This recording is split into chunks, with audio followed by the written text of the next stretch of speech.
Oh, let me turn, is this one on? No, that's.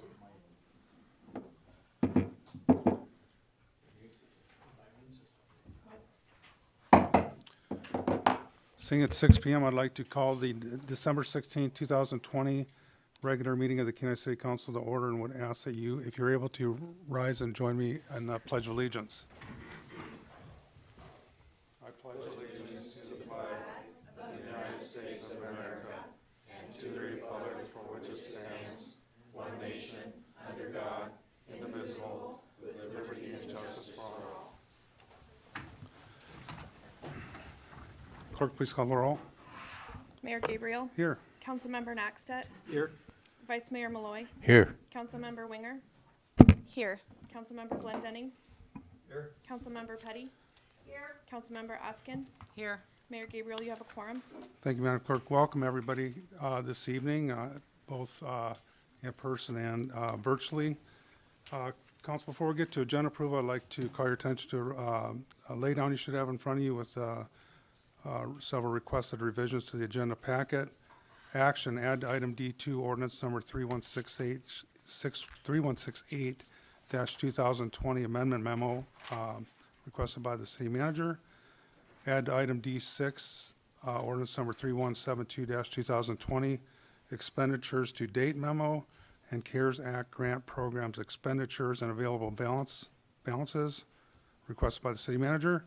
An action, add to item G14, ordinance number 3168-2020 informal memo requested by the city manager. Pleasure, Council. Vice Mayor Malloy. Thank you, Mayor Gabriel. Move to approve the agenda with requested revisions to the agenda packet listed by the mayor and requesting unanimous consent.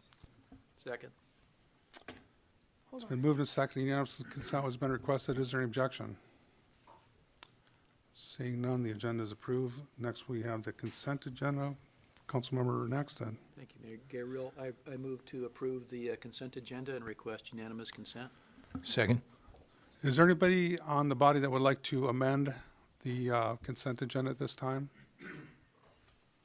Seeing none, I'll ask the clerk to please read the consent agenda into the record.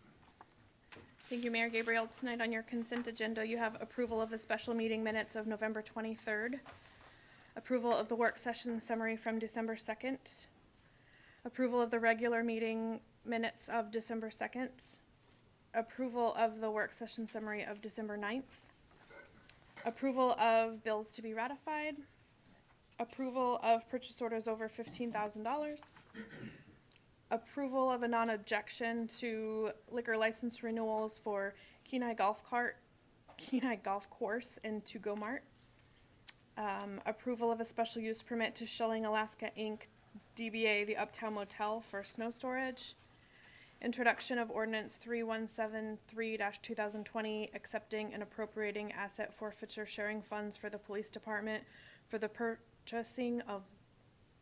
of purchasing law enforcement equipment with a public hearing on January 6th. Introduction of ordinance 3174-2020 accepting and appropriating a FM Global Fire Prevention grant for the purchase of 2 iPads and accessories to be used toward fire prevention efforts with a public hearing on January 6th. Introduction of ordinance 3175-2020 increasing estimated revenues and appropriations in the Airport Improvements Capital Fund and authorizing an increase to the construction purchase order to Carilla Fire Inc. with a public hearing on January 6th. And introduction of ordinance 3176-2020 increasing estimated revenues and appropriations in the Airport Special Revenue and Airport Snow Removal Equipment Capital Project Funds to provide supplemental funding for the project and authorizing a purchase agreement for the purchase and replacement of wide area tractor and mower with the public hearing on January 6th. And that is the consent agenda. And there was a typo on the laydown.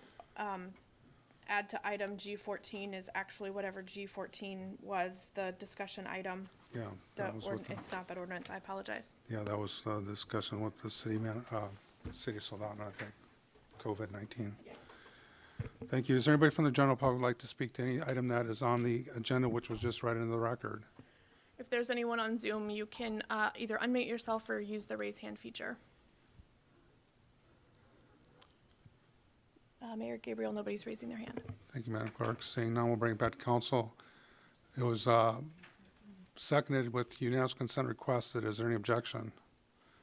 Seeing none, the consent agenda is approved. And next up with pleases the body. I did find out that one of our early pioneers here in the Kenai area passed away November 21st, James Fisher. And although I didn't know Mr. Fisher personally, I did go to school with his son Bruce, who was a year behind both Henry and I.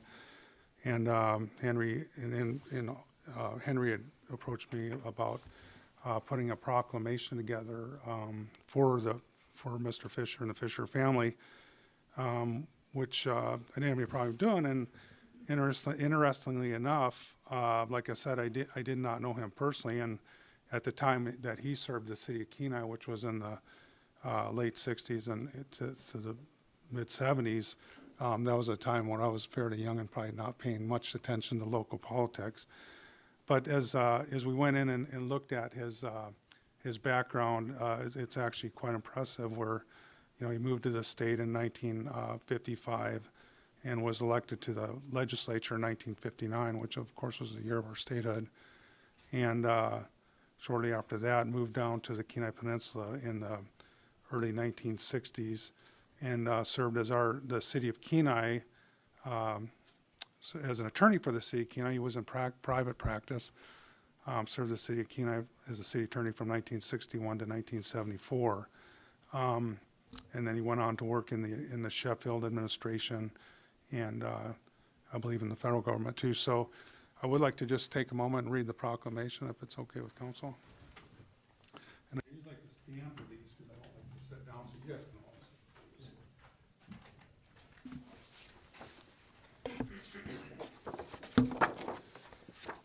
Whereas James Fisher moved to Alaska in 1955 after serving his country in the United States Marine Corps Reserve from 1945 to 1946 in North China and in the U.S. Army from 1952 to 1955 in Korea.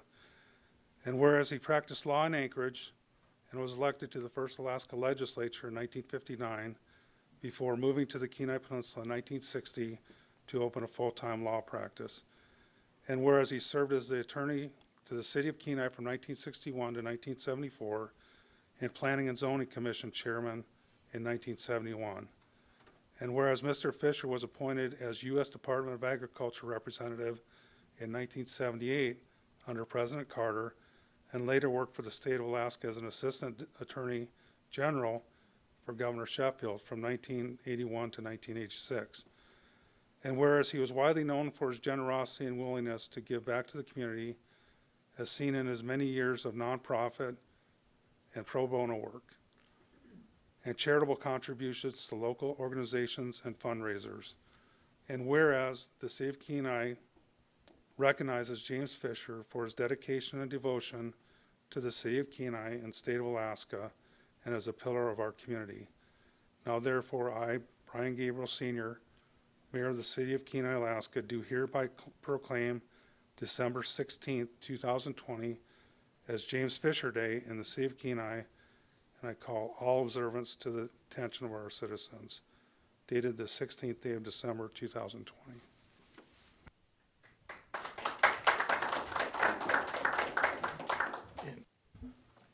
So with that, this will be available. I know we're kind of with COVID and everything right now, the family's not here to accept this, but certainly if they're listening, hopefully they can come by the city clerk's office and pick this up. Vice Mayor Malloy. Thank you, Mayor Gabriel. Yes, appreciate that very much. Just wanted to add a couple other comments because I knew Jamie Fisher professionally. He was the founder of the Kenai Peninsula Bar Association, our local bar association that we require our city attorney to attend now, which is a really good professional organization, very collaborative. And like you mentioned, he was involved in a lot of nonprofit organizations. He was a board member of the Food Bank for many years and everything. So thank you for recognizing him. Thank you, Vice Mayor Malloy. And for people that don't or can't see online, we have our esteemed Mayor Williams here with us. So I know he worked with Mr. Fisher, and if you want to say a few words, that would be appropriate.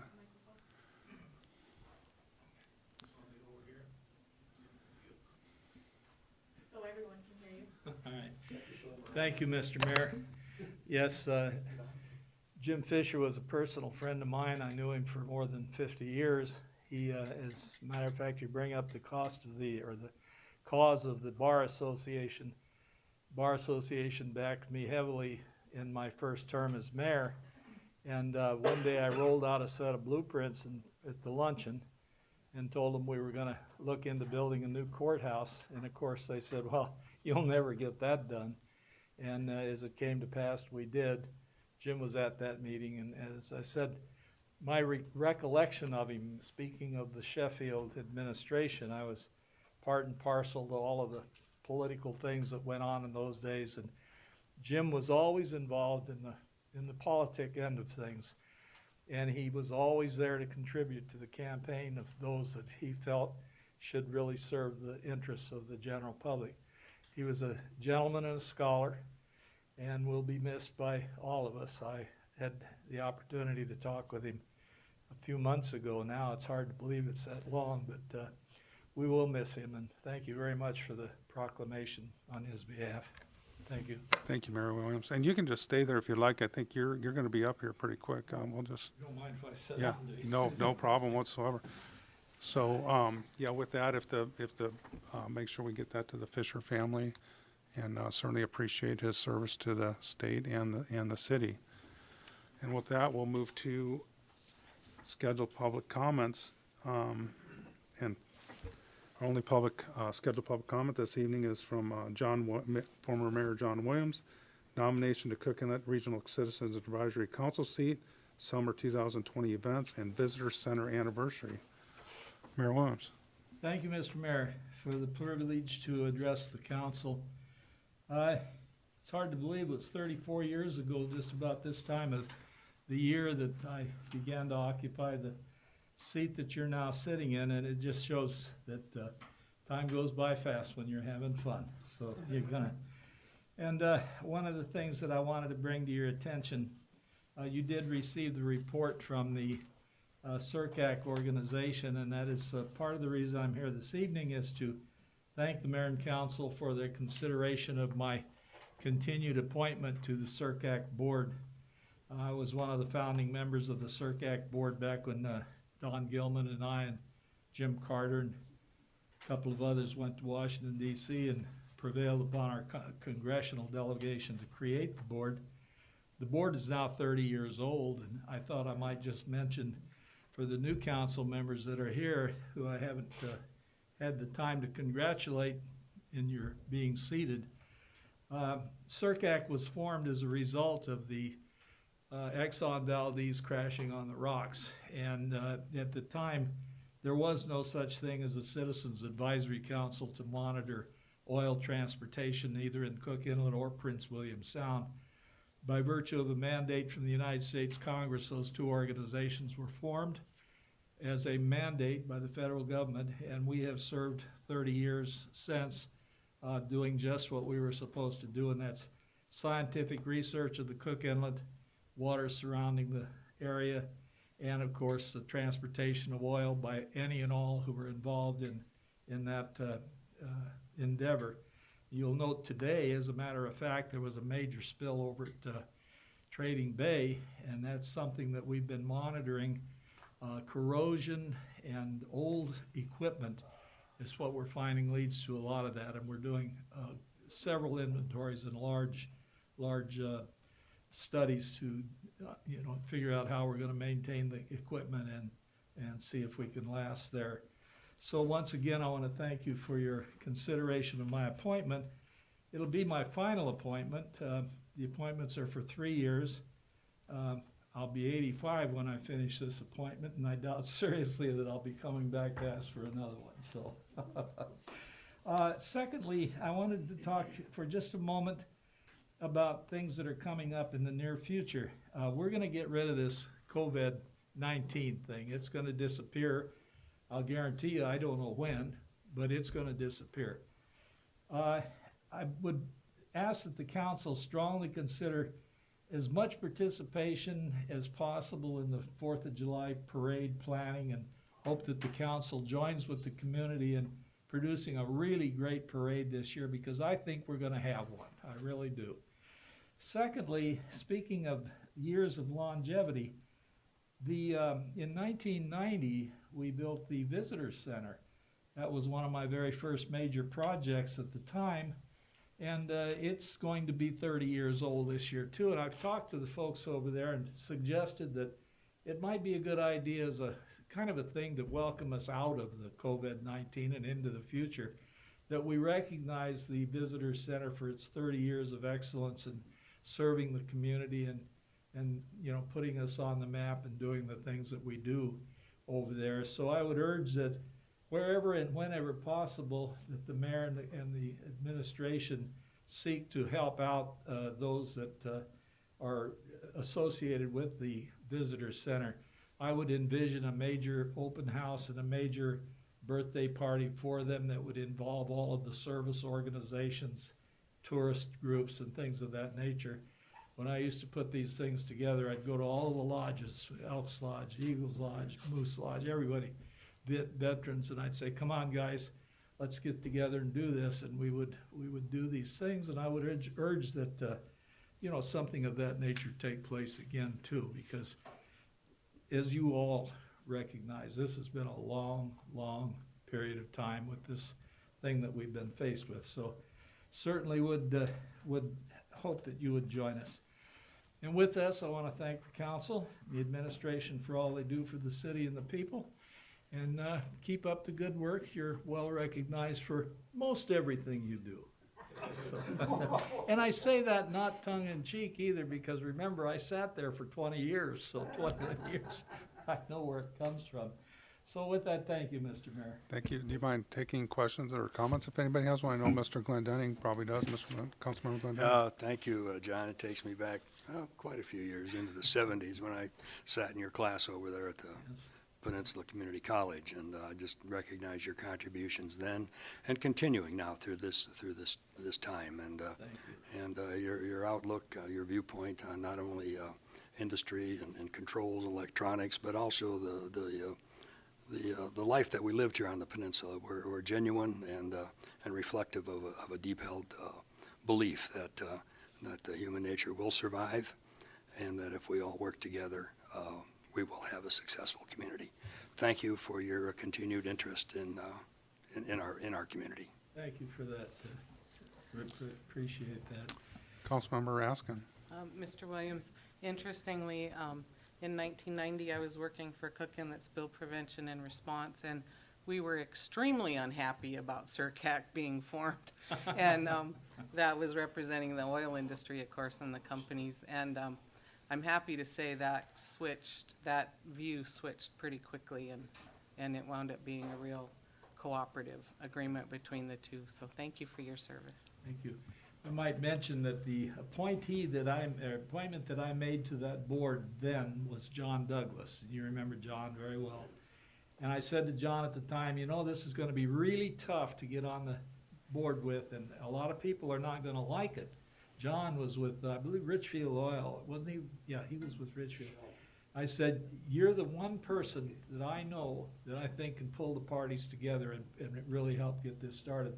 John served for, must have been nearly 20 years on the board, and he finally retired. And of course, they said, well, who's going to take his place? I said, you are. You appointed him, you got to take over. So, one more thing, and indulge me for just a moment.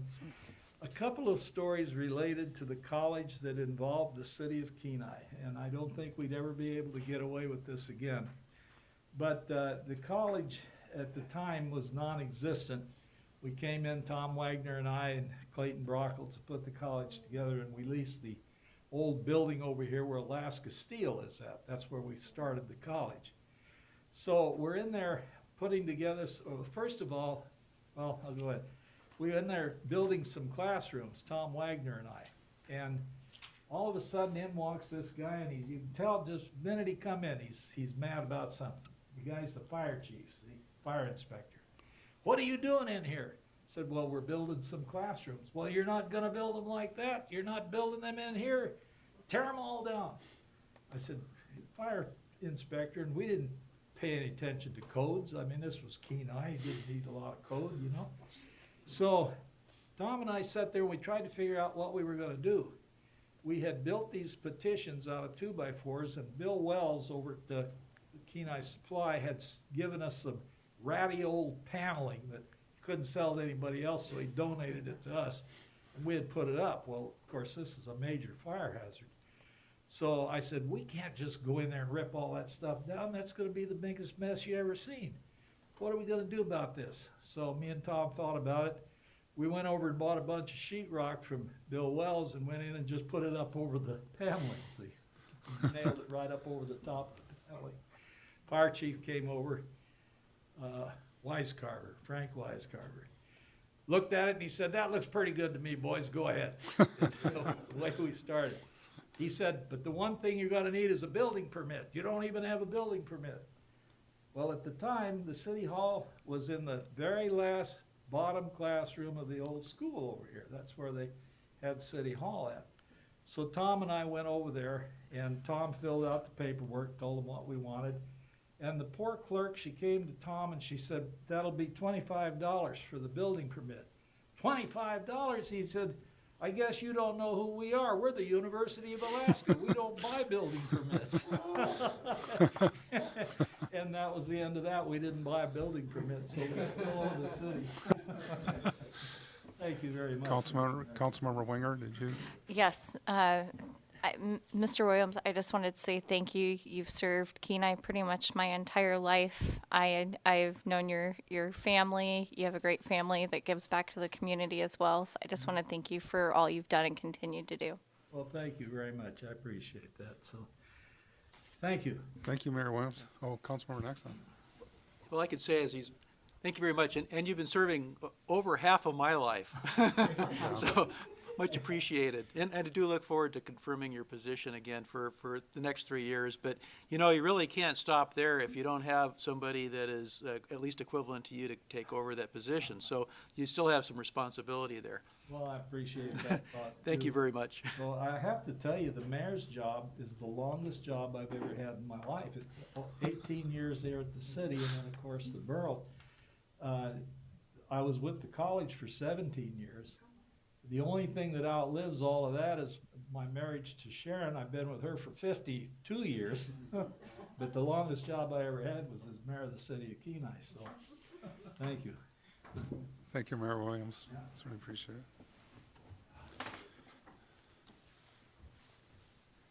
it. Next up, we have, we're on item C, unscheduled public comment. Is there anybody from the public that would like to address the council on any item that is not on the agenda or consent agenda? Madam Clerk, do we have anybody online then? If anybody is on Zoom that wants to speak during unscheduled public comment, you can unmute or raise your hand for each right now.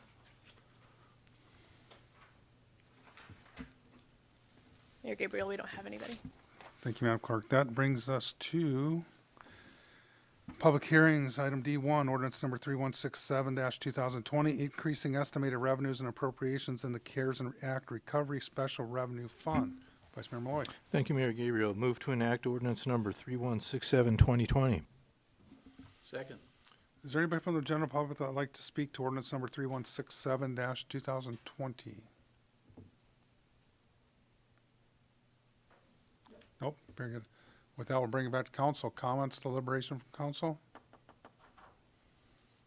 Seeing none, clerk, please call the roll. Mayor Gabriel, Yes. Councilmember Naxtat, Yes.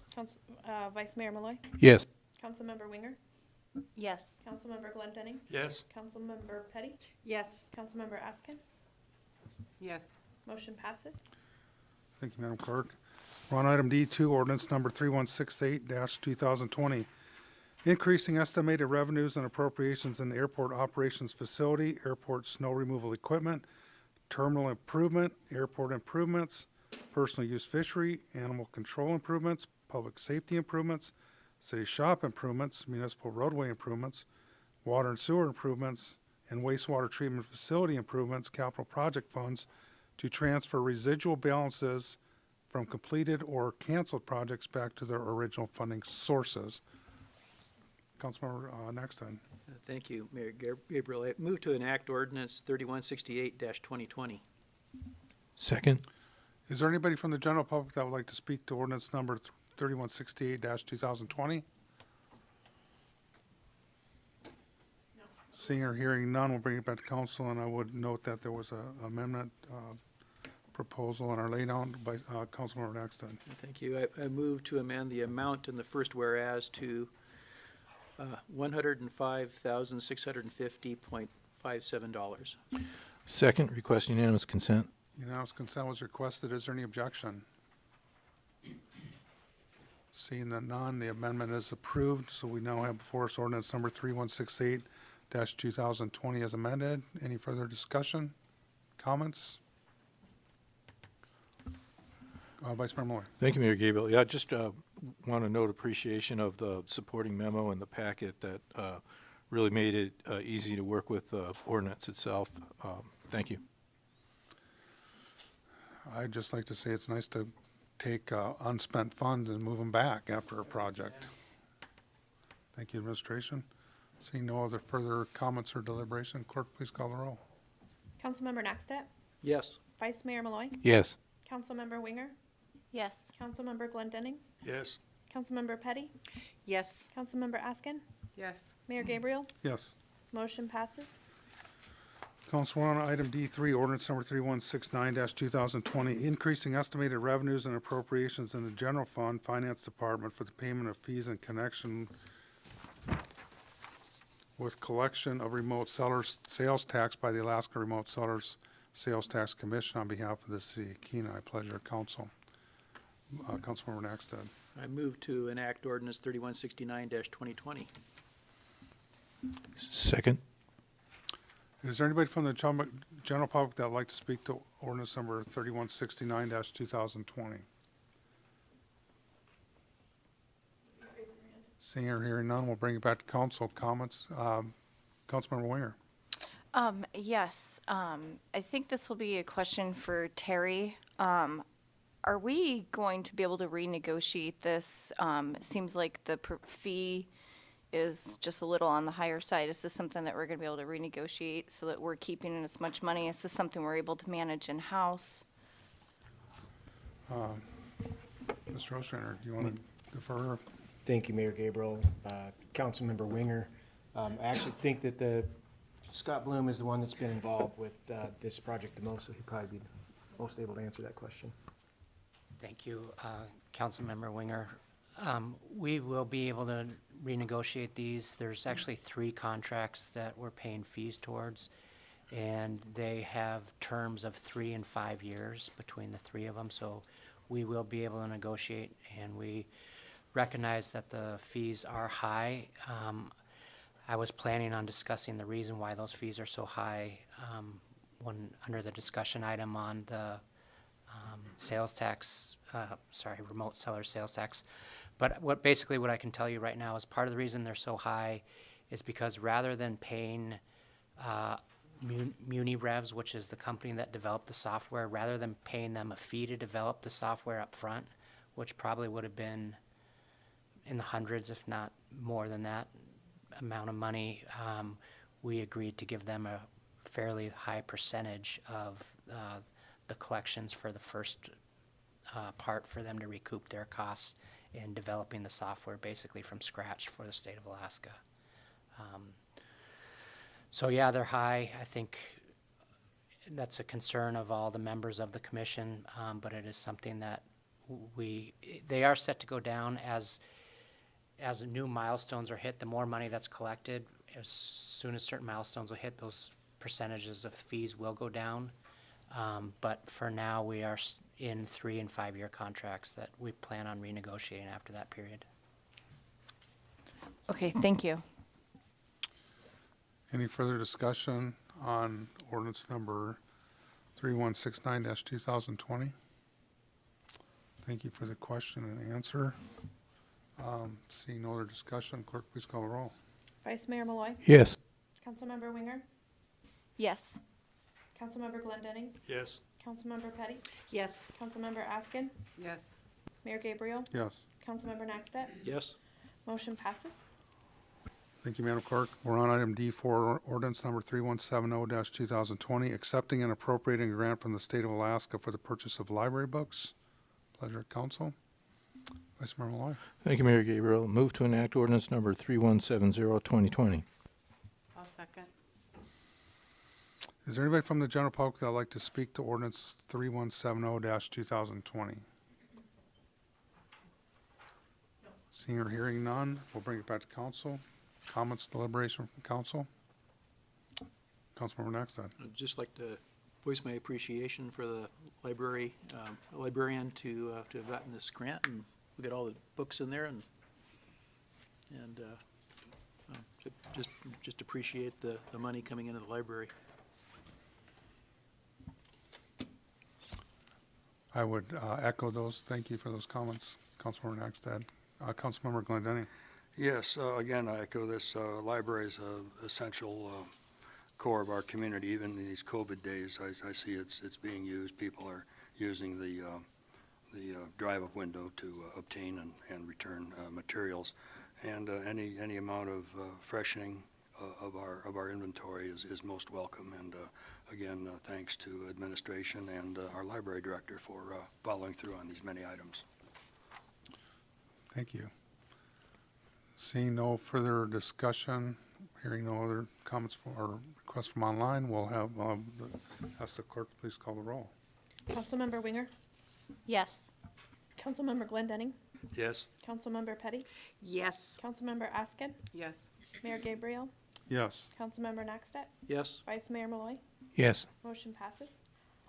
Thank you. Council, we're on item D5, ordinance number 3171-2020, accepting and appropriating a state of Alaska grant passed through the Southern Region EMS Council Incorporated for 2 automatic external defibrillator trainers and 1 advanced life support skills training mannequin. Pleasure, council. Councilmember Naxton.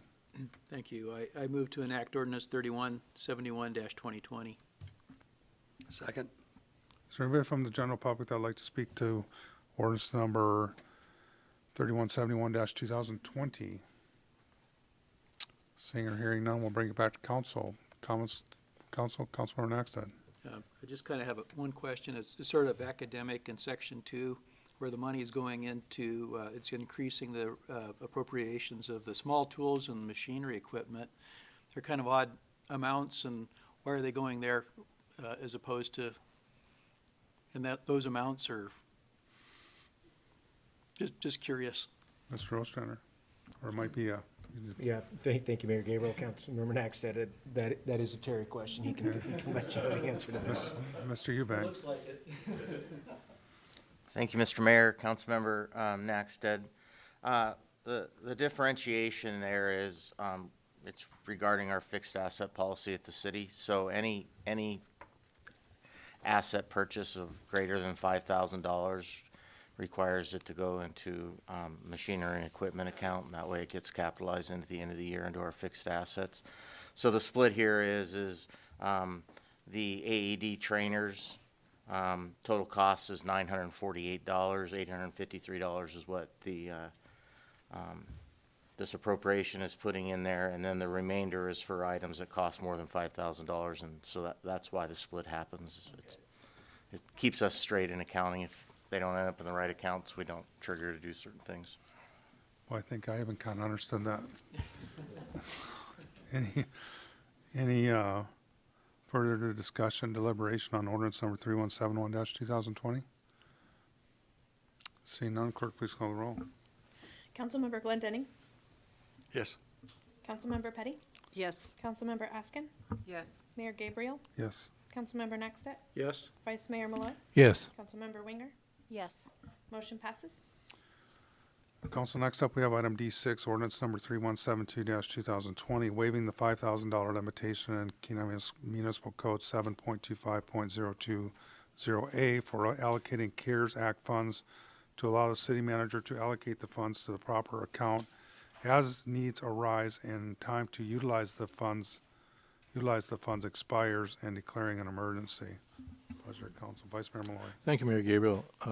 Move to enact ordinance number 3172, 2020. Second. Is there anybody from the general public that would like to speak to ordinance number 3172-2020? Seeing or hearing none, we'll bring it back to council. Comments, deliberation from council?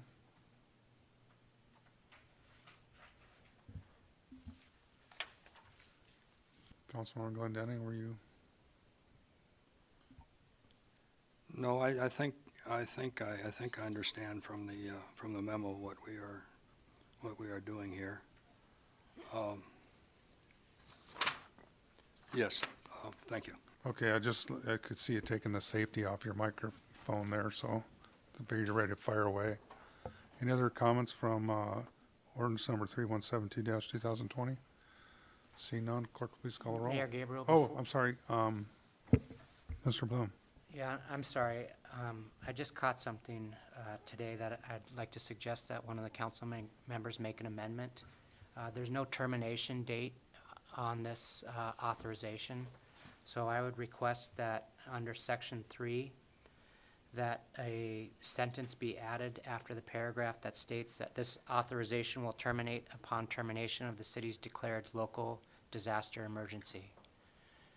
So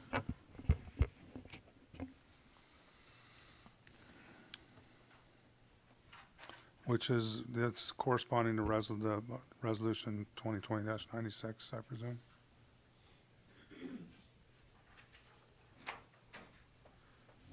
So would that correlate with our resolution 2020-96 or expiration? Mr. Ostrander. Thank you, Mayor Gabriel. Could we take just a really brief at ease so I can discuss this with Scott? Very good. Take a 5-minute at ease. I'll shoot for that one.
No, I got it, thanks.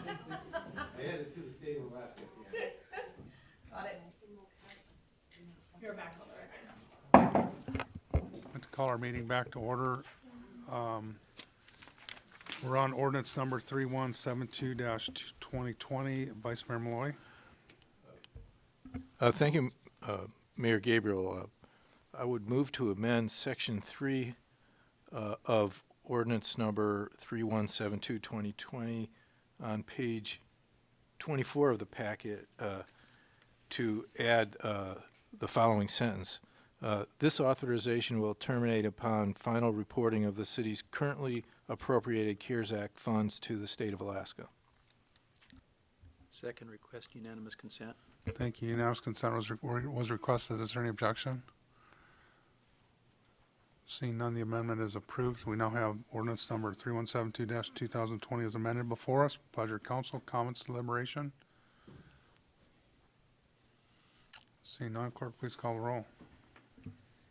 Councilmember Petty, Yes. Councilmember Askin, Yes. Mayor Gabriel, Yes.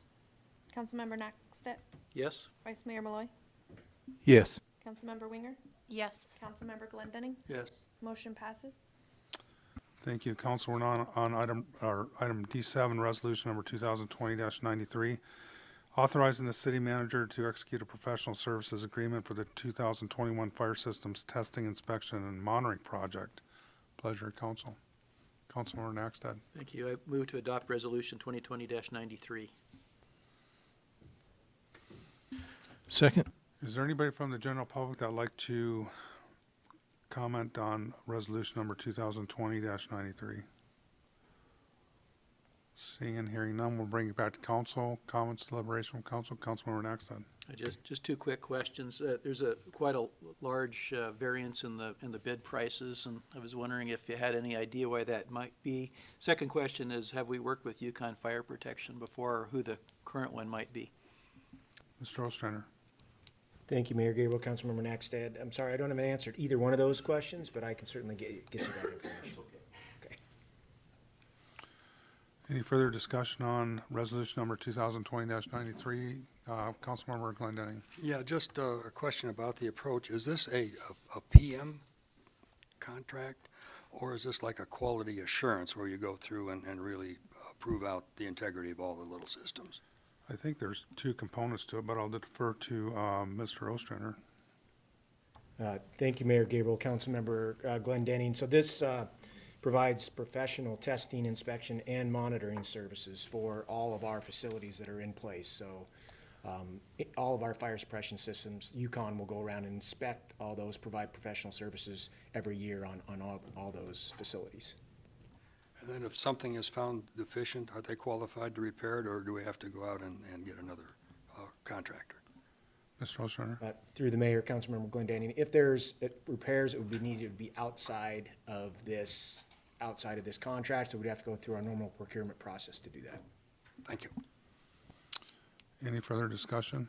Yeah, I would just like to note that there is, Councilmember Nackstedt pointed out there was a wide range in the bid, not between necessarily the first and second bidder, but the first and last bidder, over $100,000. So that will bring it back to council. Unanimous consent was requested. Is there any objection?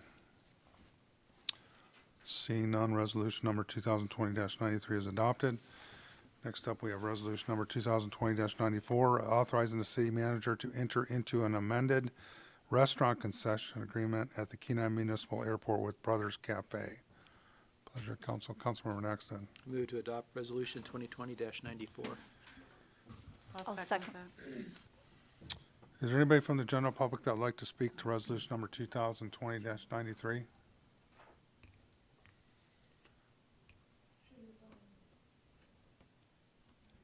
If anybody on Zoom wants to speak to this, you can unmute or raise your hand. I see nobody raising their hand. Okay, very good. So bring it back to council for comments, deliberation. Any comments? Councilmember Winger.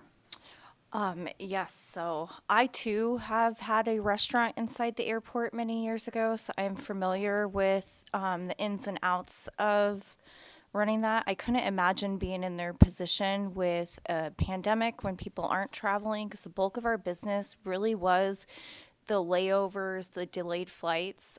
So also having Ravens exit, I know has really hurt them. We definitely need to try to get the traffic going into the Kenai Airport and getting them to go in and support the restaurant. I don't know if they're going to have any ease in business, but definitely just from running a business in that airport, it can be really difficult and really tough. And this is something I support, and we should all be supporting them in their business as well. Thank you. Any further comments? Councilmember Glendening? Yes, yeah, I appreciate the city manager's understanding of the cafe situation in the airport. You know, in brighter times, we thought maybe Raven would be up and running sooner, and we thought that would be more foot traffic in there. Obviously, there's not, and this is a prudent remedy. Thank you for doing that. Councilmember next then. I too will be supporting this, and it's kind of a 1-2 punch, really. It's not, I mean, just the COVID, and that's happening, but they went through a complete building modification, including where they were working there. And this is after building up a business. That happened, and then it was overlapped. So it's a 1-2 punch on that. And also, the airport manager at the airport commission meeting pointed out that some of the Raven flights have come down to Kenai empty and leave empty. So they might be adjusting. So, I mean, it's still out there a ways. So anyway, I'll definitely be supporting this. I do have one question of the city manager. In section 1, the range will be between 0 and 10%. I was wondering if you had an idea how you were going to structure that, now and then moving forward. Mr. Ostrander? Thank you, Mayor Gabriel. Councilmember Nackstead. So I worked with the cafe over the last couple of months to try to understand completely the financial situation that they're in. And I have a really good understanding now of the expenses that are associated with their operation of that facility. And we do get gross receipts every month. So they report their gross receipts to us. So I have a good sense of where they need to be on a break even. So I will tell you where they've been at from August until currently. They would be charged at 0%. If sometime between now and June they see a significant uptick in the traveling public or just a significant uptick in gross receipts, this would give me the ability to go up to 10%. But if things continue the way they have, I would anticipate that it would be 0% for the foreseeable future. But because I do have a good sense of what their expenses are, and I've talked to Jim at length about this, I think we both understand kind of where we're at as far as if they see that increase, then they would expect to start paying some amount of monthly fee to the city. Councilmember Winger? I guess I should just add to my experience in the restaurant was not so much that what carried my business over in the airport wasn't so much the airport travelers, but the regulars. So it's drawing the people into that building that has always been the difficult part. We were lucky to have a really established following that came from our previous location over with us, which is what helped us definitely get through. The walk-in traffic in the airport traffic just kind of puts you over that threshold into actually making a profit. But you really just have to have like your own followers to kind of bring in the doors. So definitely something that we could all be doing a part is promoting that business and trying to get people to go into that business because the airport traffic didn't really carry us over. Vice Mayor Malloy? Thank you, Mayor Gabriel.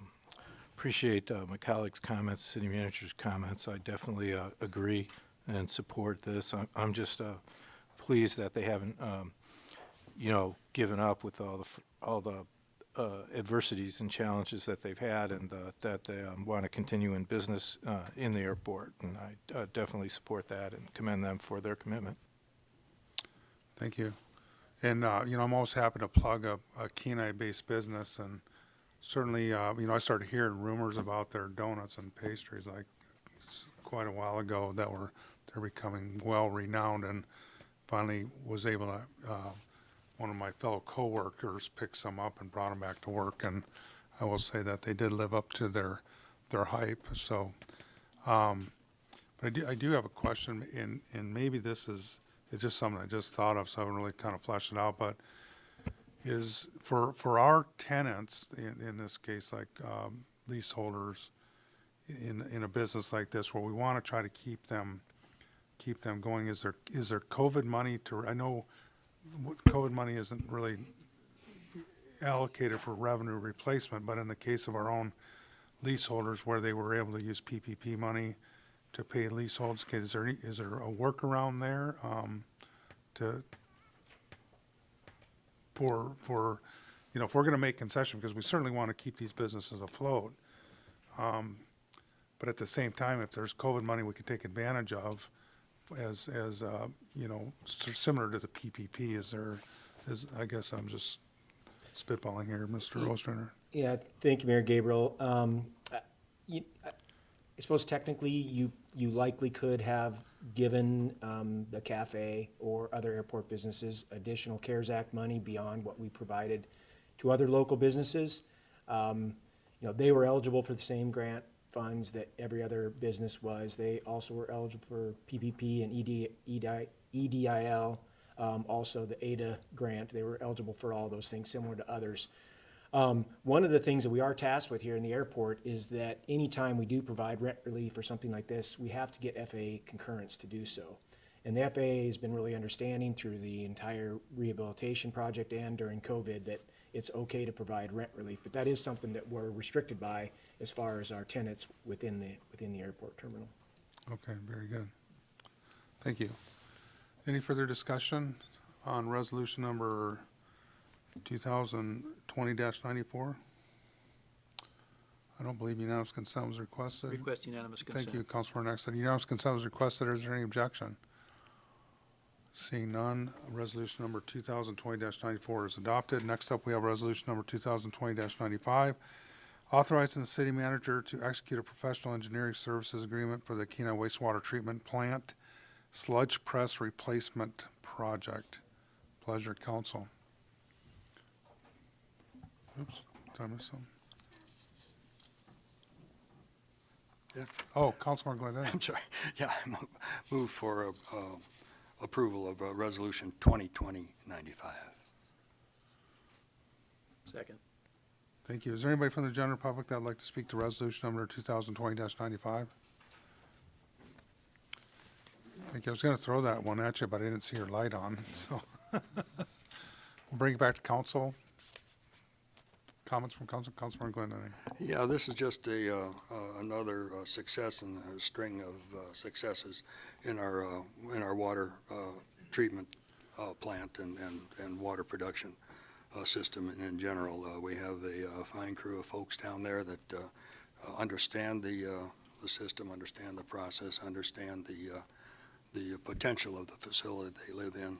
And I know, well, before pre-COVID, we went down there, several of us, and walked through, and we saw the enthusiasm and energy and effort that was being put into that plant. And whatever dollar sum is represented here, it's a very efficient application of our money. And of course, this press wrings out the water, and if we can ship something without a lot of water in, it costs us less to take it somewhere because we're charged by weight. So I'm just without getting off into the weeds, I approve wholeheartedly the administration and the crew that's down there and how they are efficiently improving that plant. Thank you.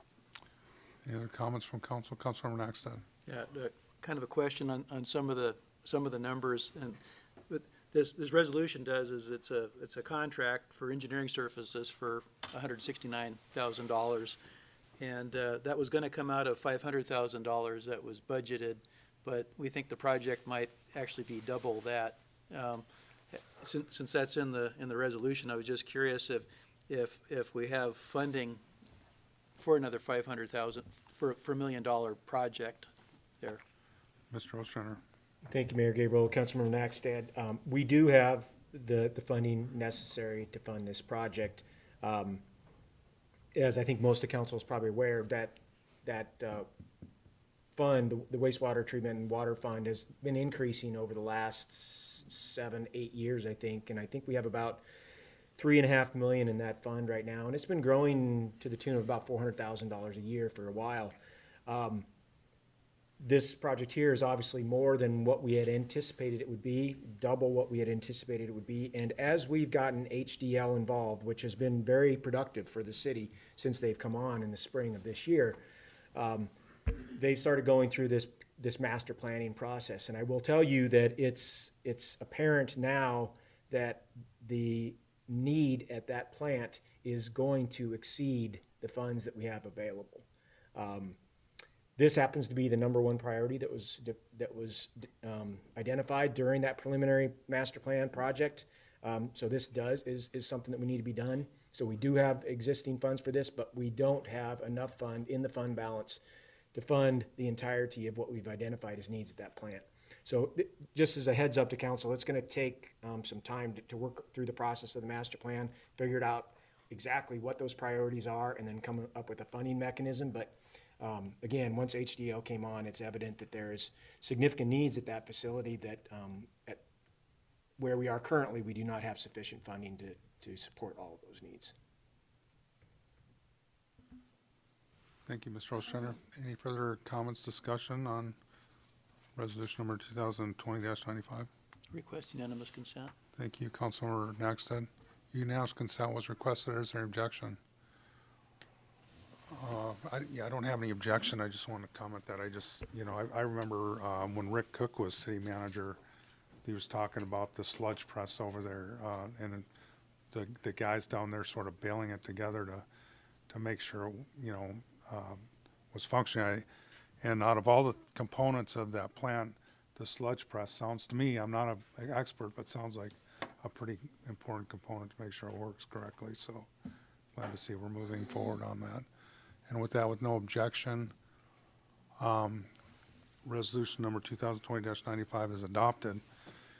Next up, we have resolution number 2020-96, further extending the disaster emergency declaration for the city of Kenai made on March 18, 2020 in response to COVID-19 health emergency. Pleasure, council. Vice Mayor Moy. Thank you, Mayor Gabriel. Move to approve resolution number 2020-96. Second. Is there anybody from the general public that would like to speak to resolution number 2020-96? Seeing or hearing none, we'll bring it back to council. Comments from council? Councilman Glendenning. Yes, I have an amendment to offer. Sir? Yes, in the resolution document, I'm going to the 8th whereas. And it says, whereas it is in the best interest of the city to further extend the disaster emergency declaration emergency issued by the city manager for 90 days until March 31st, 2021. I offer the timeline dating from, commenting from the city manager for 31 days until January 31st, 2021.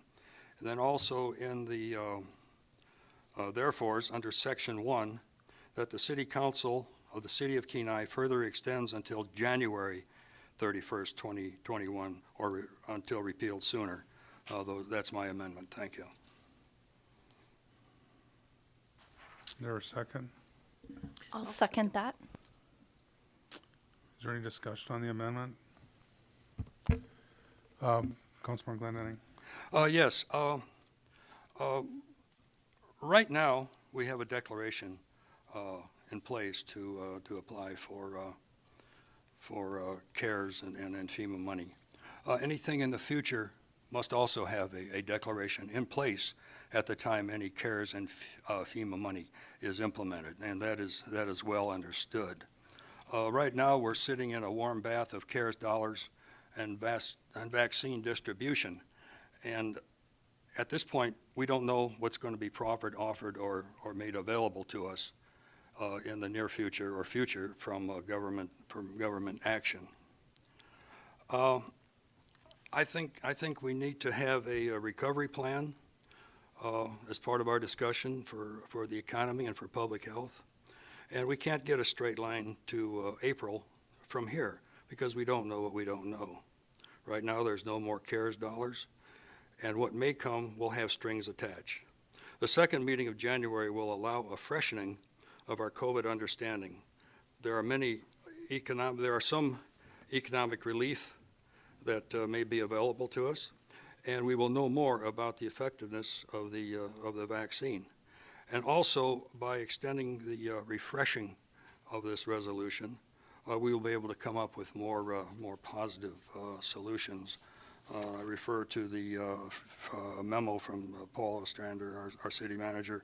We look forward to taking actions to resume regular operations and services and support the restoration of businesses and the community while balancing the need to return to normalcy. And I think just having a fresh look at the second meeting in January will allow us to have a more informed discussion about COVID and where we sit with money, how we're going to apply relief money, if there's any available for the citizens of our community, and how we're going to manage the restoration of our normalcy regarding city operations, and actually how we encourage our businesses and other events to progress. Any further discussion on the amendment by Councilmember Winger? I too would like to start talking recovery plan. We haven't heard much of a recovery plan, how we're going to get back on track. We're still talking as if it was still March of this year. So I think evaluating this every 30 or 31 days would be a good thing. We have a lot of changes coming out. We have a vaccine that hit the market. We're starting to see numbers going down in the reports the last few days. I think the uptick is definitely, hopefully, behind us. We'll have a new president after January. I think there will be a lot of changes, and I think these are things that should be evaluated on a 30-day basis. We meet twice a month, so if anything were to come up, those are things that we'd be able to discuss. But continuing to keep a long-term emergency declaration in place is something I would like to do on a month-to-month basis. Any further discussion on the amendment? Vice Mayor Malloy. Thank you.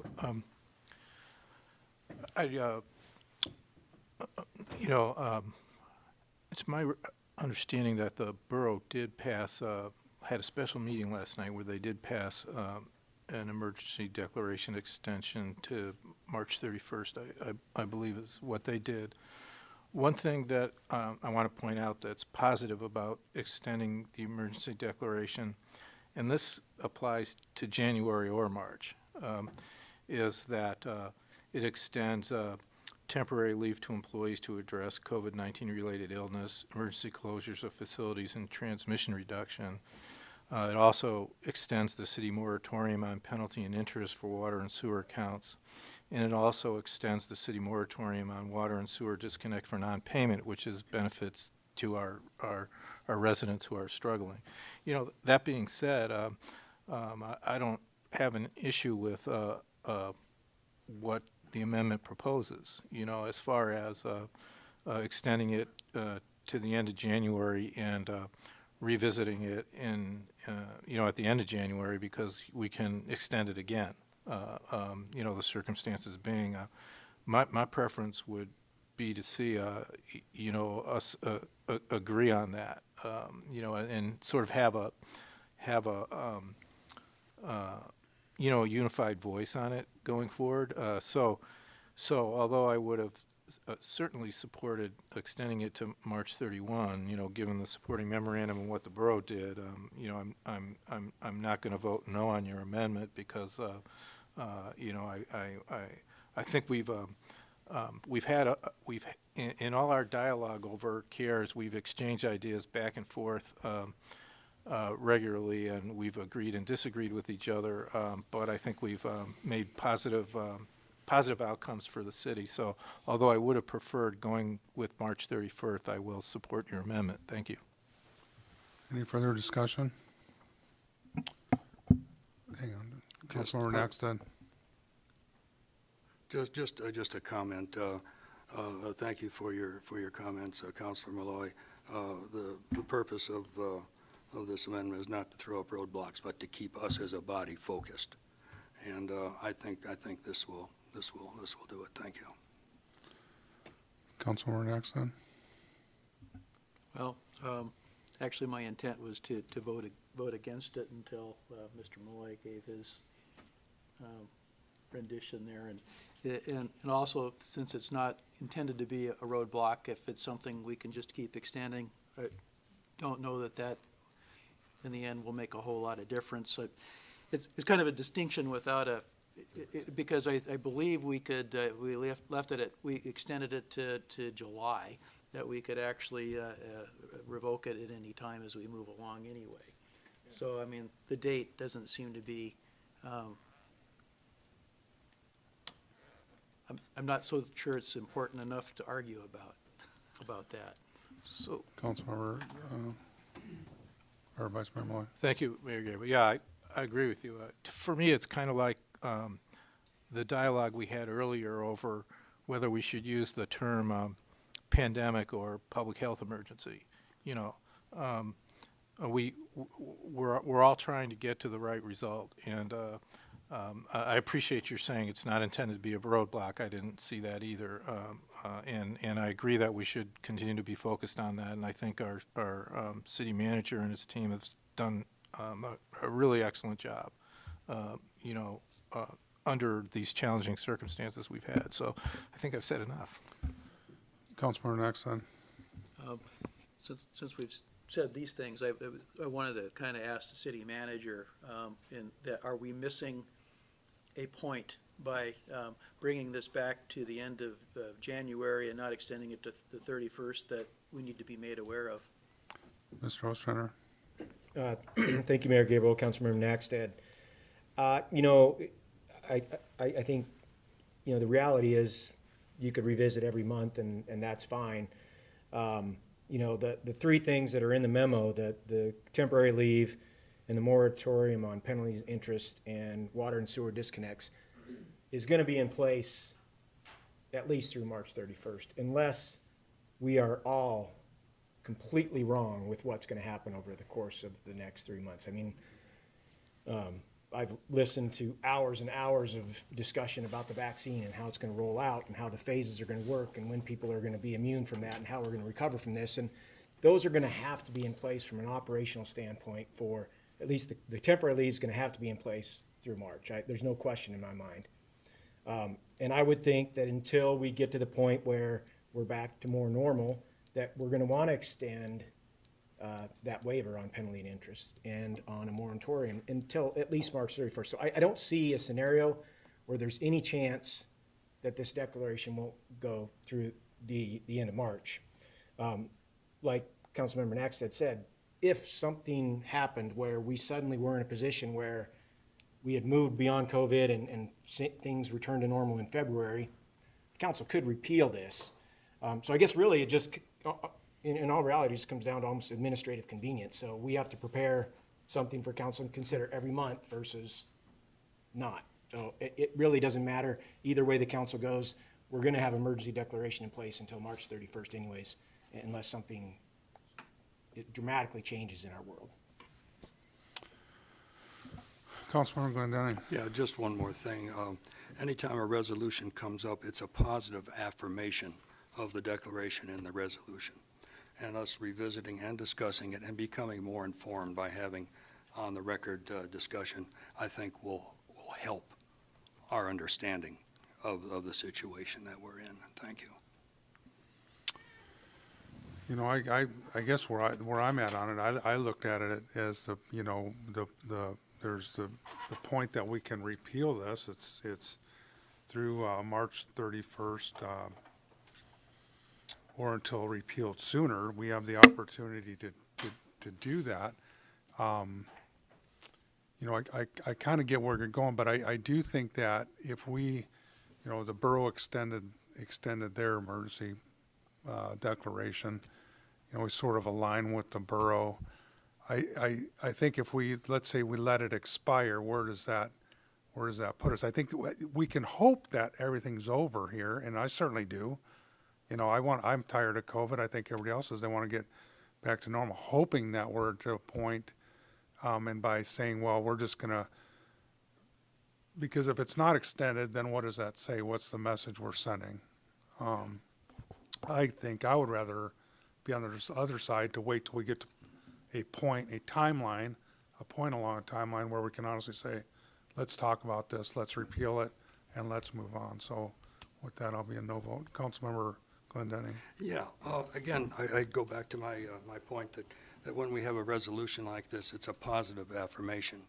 To just go and repeal something, that's a negative. We want to be positive in our approach to this, and having a full-throated discussion and preparation from administration will help us realize the soon-to-be-revealed fine points of the situation that we're in.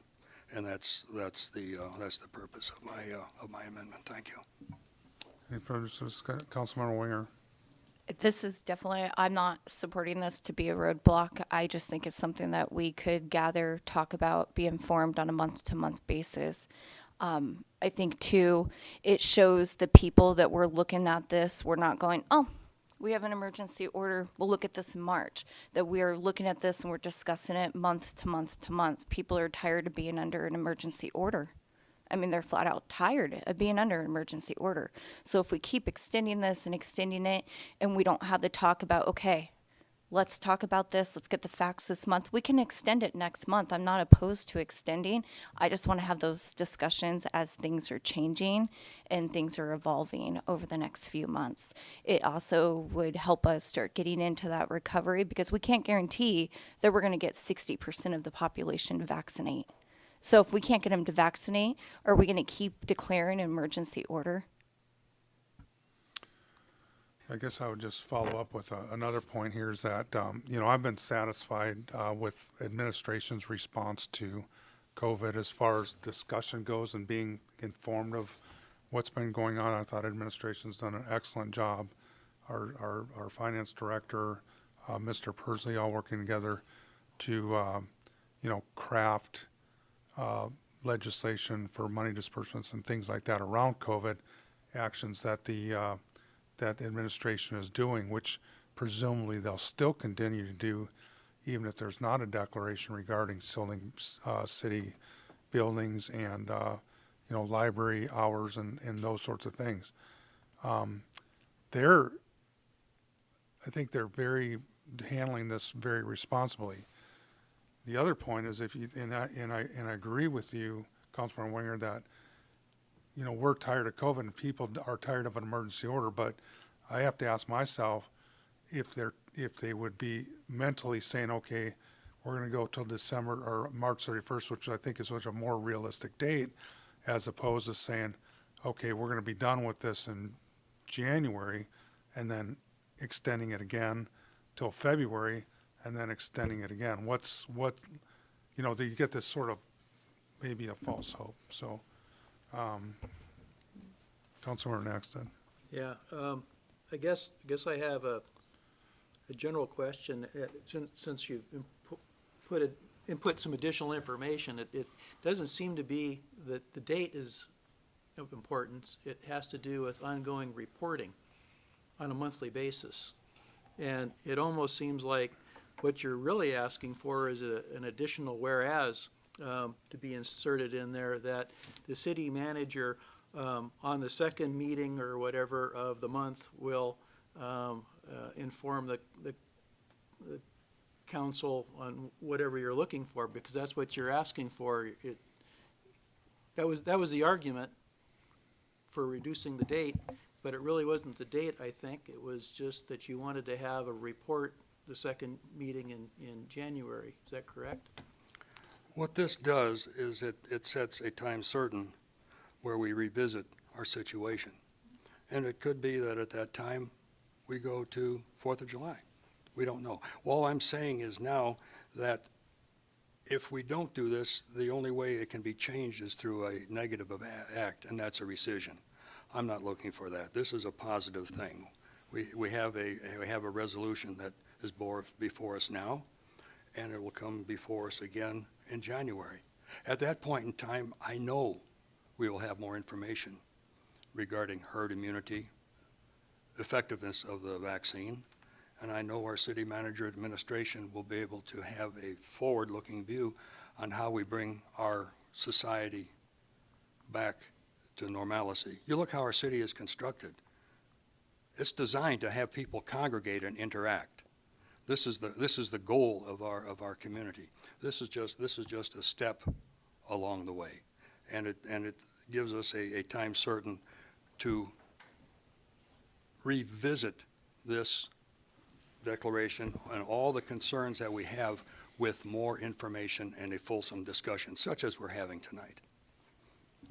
And I guess where I would tend to, I think it would be a positive thing if we repealed an emergency declaration at any level. And believe me, I would be the first one at the appropriate time to vote to repeal the emergency declaration. Councilmember Winger. Yes, I just wanted to add, Brian, that not saying that January 31st that this pandemic would be done. I'm just saying that we would reevaluate. So done isn't the word I'd use. I would use reevaluate. Oh, yeah, I understand that. I certainly get that. Any further discussion? Vice Mayor Malloy. Thank you, Mayor Gabriel. I thought that the work session that we had with Dr. Zink, was really excellent. I guess that was December 9. We had a lot of good information on what was happening from COVID, statewide and locally, and then on vaccines and the rollout of vaccines, and a lot of questions were answered for that. It's kind of a dilemma for me because I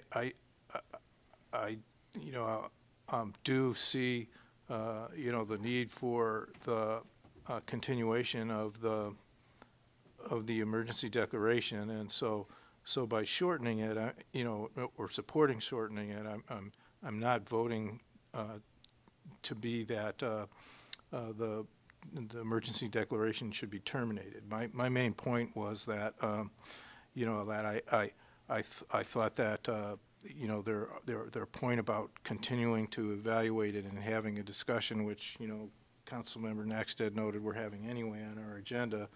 I thought it would be good if we did have kind of a unified voice about it.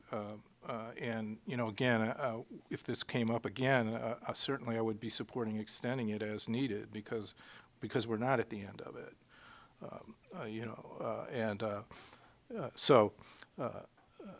I think we are continuing to develop information. I see that this is going to extend beyond January 31 regardless. And I'm happy. I mean, I see there being another resolution. Maybe it will be for 2 months. Maybe it will be for longer than 2 months if the amendment passes. And I'm pleased to hear from the city manager that the points that he made in his memo on the relief that we've given to our city would be continuing regardless. So that would be continuing to March 31st because I definitely wanted to see that continue. Thank you. Any further discussion on the amendment? I'm trying to think of a happy median here because on some level, I do understand. I do on some level. I do understand the purpose for the amendment. But I guess you could also put in request that administration add a discussion item to repeal the emergency declaration every month. But I don't know how that works if the January 31st date, how that aligns with a meeting. We meet twice a month. Would we have to, if we had to extend it, would we have to call a meeting? Any further discussion? Councilmember, or Mr. Ostrander. Thank you, Mayor Gabriel. I just want to get clarification on something Vice Mayor Malloy just said about the extension of the waiver for penalty and interest and the shut-off. That only is extended as long as the emergency declaration is in place, just to make sure I was clear. I didn't misspeak there. So those are only in place as long as the emergency declaration is in place. Okay, thank you for that clarification. I misunderstood.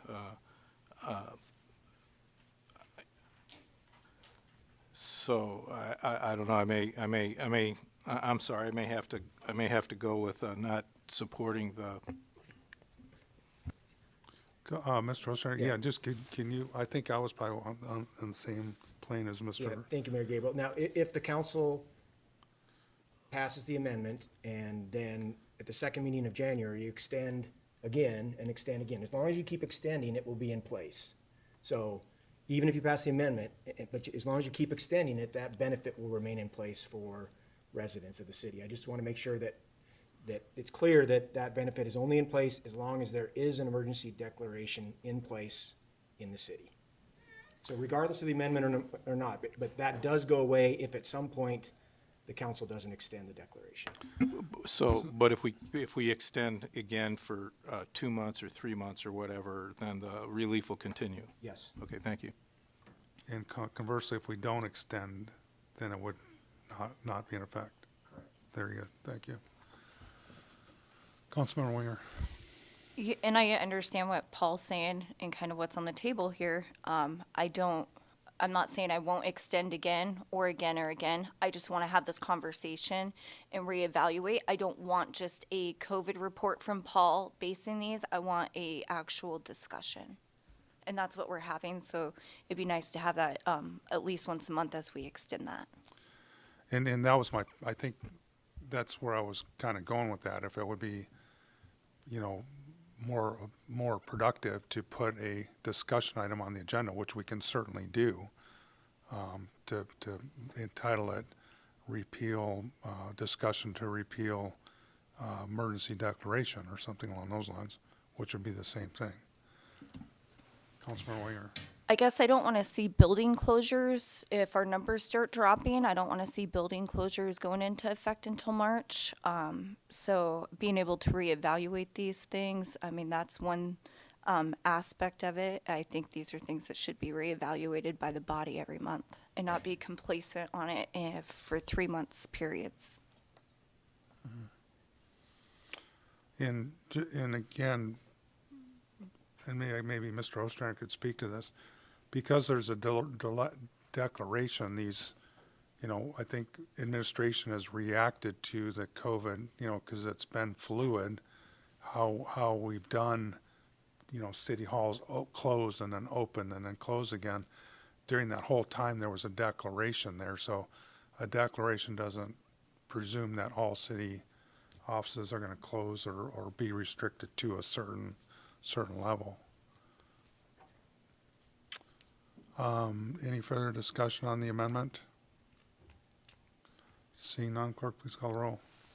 Councilmember Askin, Yes. Mayor Gabriel, No. Councilmember Naxtat, Yes. Vice Mayor Malloy, Yes. Councilmember Winger, Yes. Councilmember Glendenning, Yes? Councilmember Petty, Yes.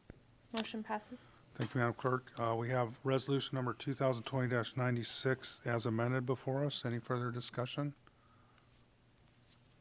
Request Councilmember unanimous Next. consent? Unanimous consent was requested. Is there any objection? Seeing none, resolution number 2020-96 as amended is adopted. Next up, we have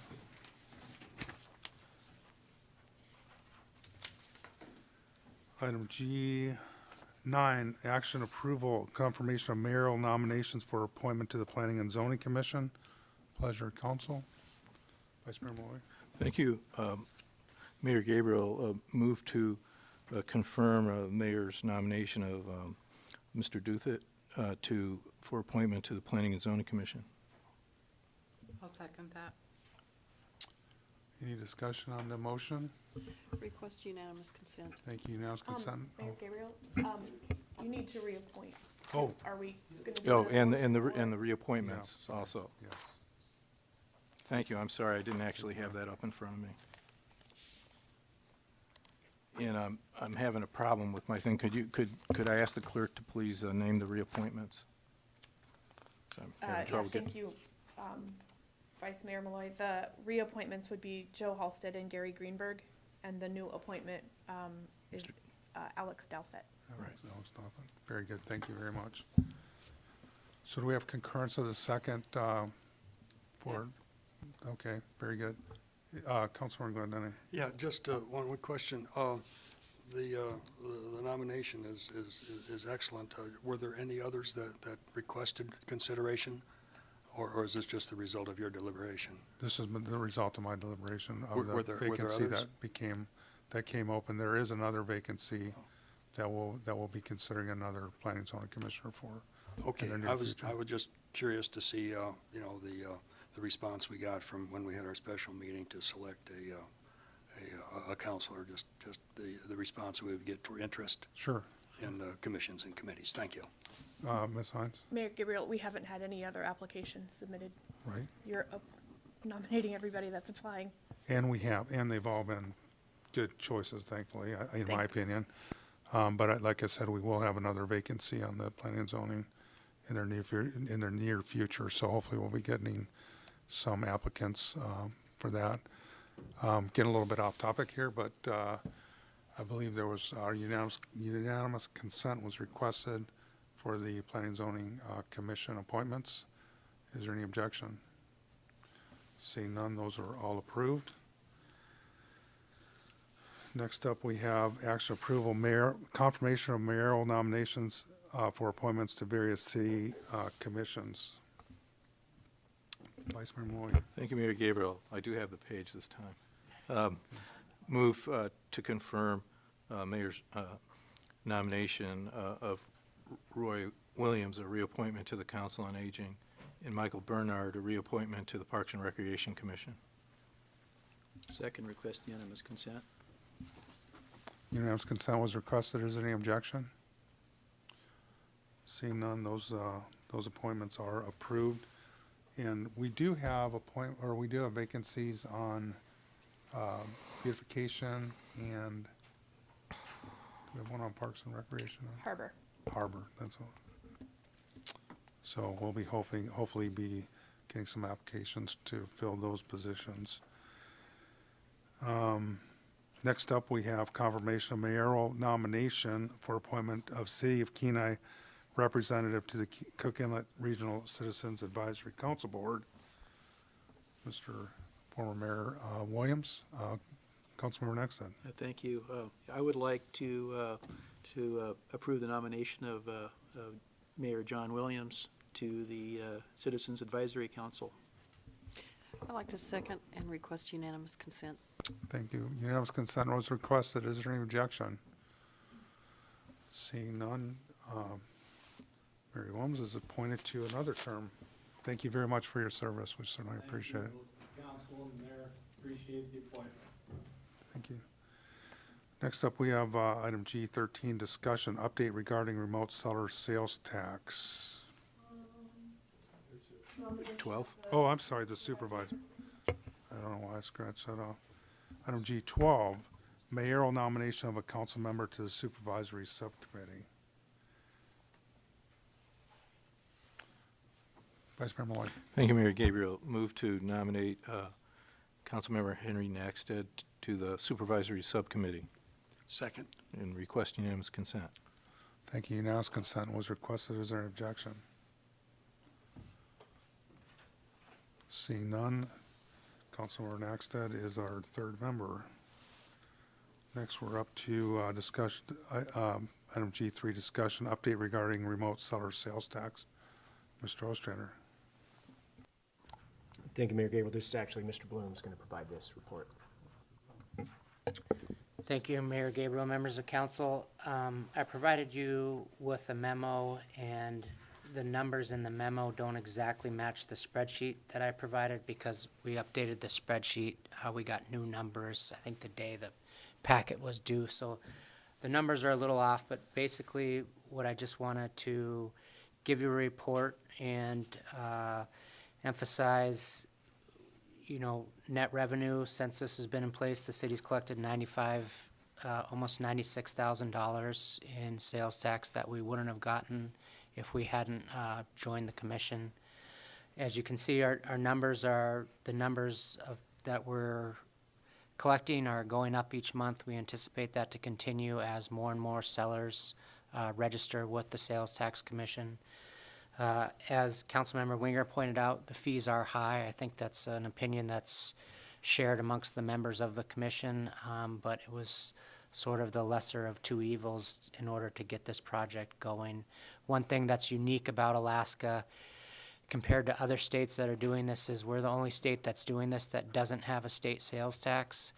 So it was pretty challenging to figure out how to do this under the parameters of the Supreme Court decision that allowed this, that requires a uniform platform to collect it. So we all the members that are participating in this had to amend their codes to match each other, and it was also a heavy lift for Muni Revs that developed the software to collect it. And aside from just Muni Revs, there's also a company called TTR that does all the mapping, that has all the different taxing jurisdictions. And so far, we haven't gotten any complaints as to, people being improperly taxed if they have a Kenai address, but maybe they don't actually live in the city. Some addresses do have Kenai. We haven't got a lot of complaints. We're getting, I think we have over 700 sellers registered, and that goes up almost weekly. And you can see I provided a list of the communities that have signed on to participate. There are some communities, I think either Haines or Skagway is one of them, that said, hey, the fees are too high, we're going to try and collect on our own. I don't think they've been successful, and I don't think that complies with the Supreme Court's decision that requires a central collection system. So I don't know how successful they've been, but one new development is the Sales Tax Commission is collecting the Anchorage's new alcohol tax. I don't know if those are included in the overall numbers, but the commission is collecting those as well, even though Anchorage doesn't have its own sales tax. One other thing is AML that we contract with to do the collections. They do have at least 2 full-time staff, and I think there may be a third full-time staff plus some part-time staff, as well as Nils Andreasen has been very involved to this point. Once we get up and running, I anticipate those staffing needs will go down because the staff at AML that's working for the Sales Tax Commission is still actively working with sellers to get things lined out. And we're still learning as this process moves forward, making code amendments. Right now we have a committee that's meeting to update our code as we've run into problems, sort of in creating this solution for municipalities in Alaska. A pretty brand new platform. Other than that, I don't have any comments. I just wanted to provide this information, and I'm happy to answer any questions. Thank you, Mr. Bloom. Vice Mayor Malloy. Thank you, Mayor Gabriel. So, like most of us, I buy local when I can, but sometimes have to go online, and I did notice that some were not charging sales tax.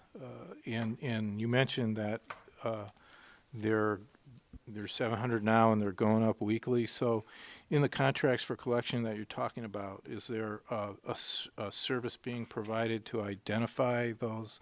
Some are large online vendors that aren't actually collecting sales tax from us. Mr. Bloom.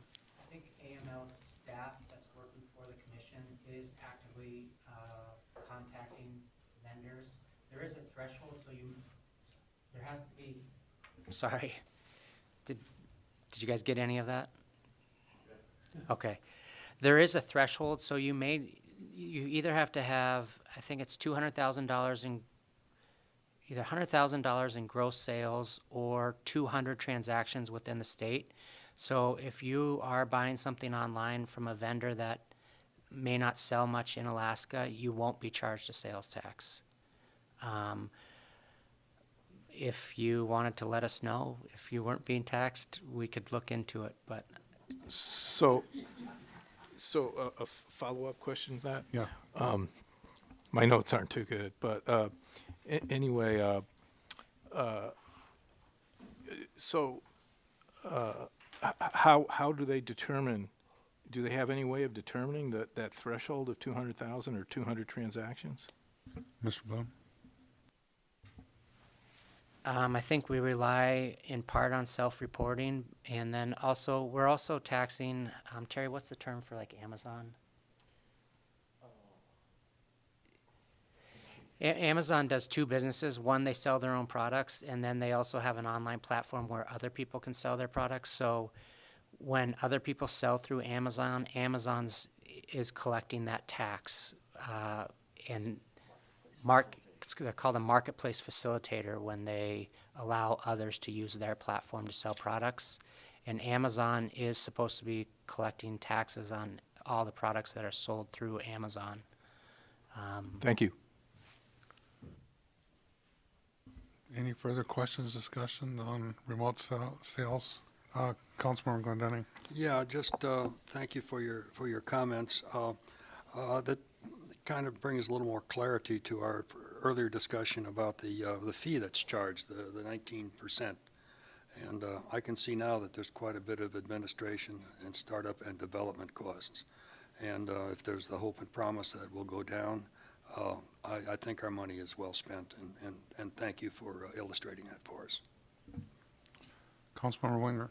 Yeah, I too just want to say thank you for that clarification. It definitely, we're getting money that we wouldn't normally get. I mean, that's a great thing.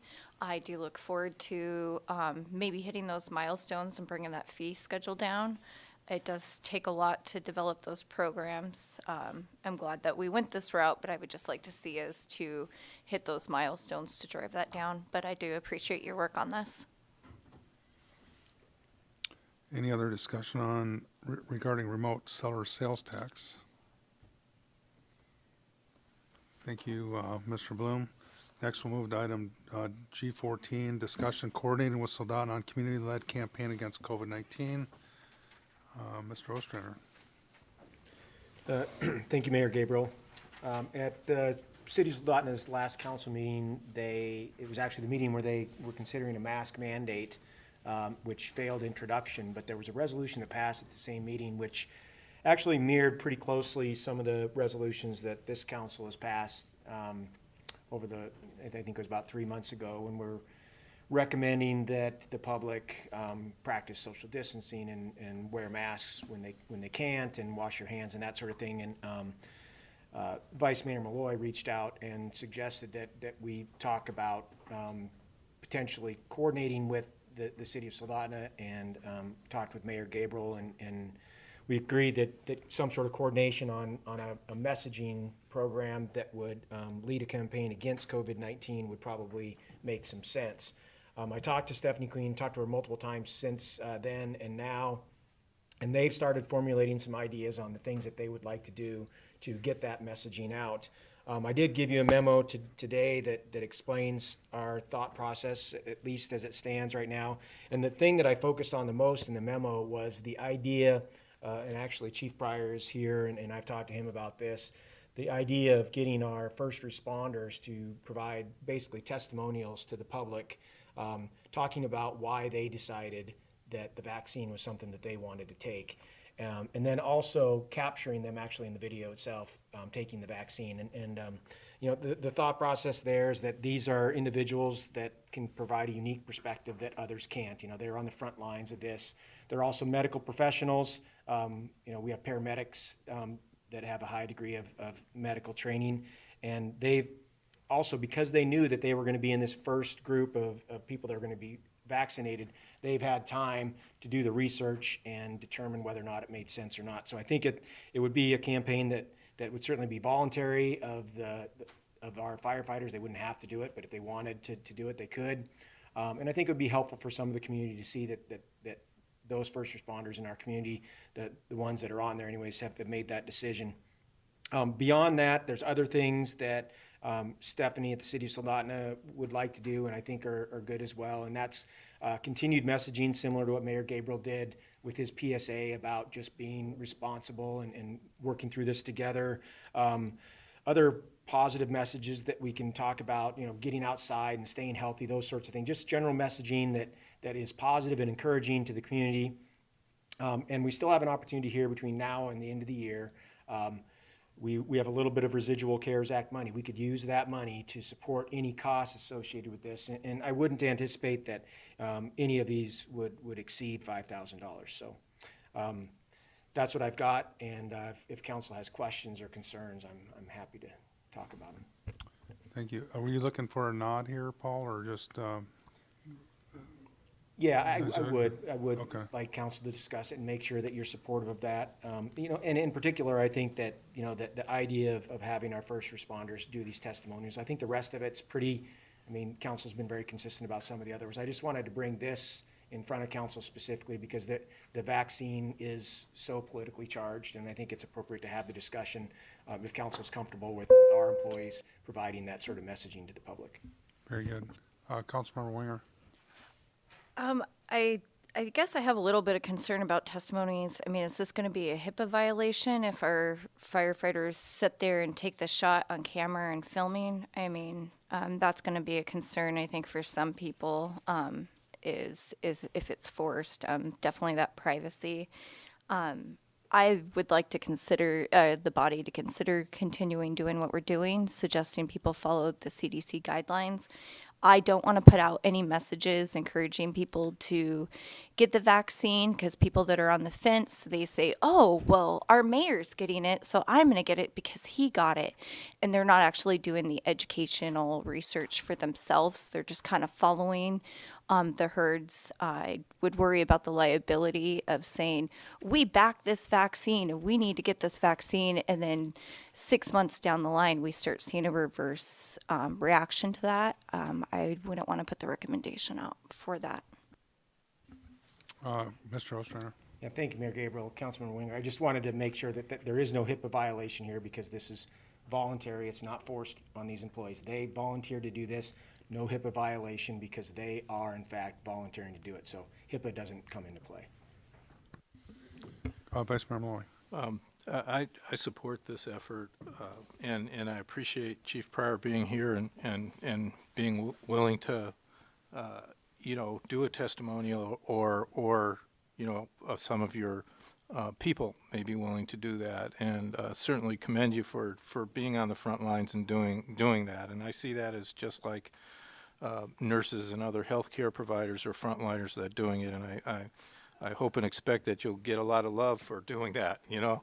I think it's good to coordinate with City of Soldotna and to do messaging, and people can accept or reject the message. I think it's our you know, one of our responsibilities is to, you know, in my view, is to you know, promote the health and welfare of the people in our community, and you know, they can make their own personal decisions about whether they want to take vaccine or not. And I don't see this as being solely about vaccine, you know.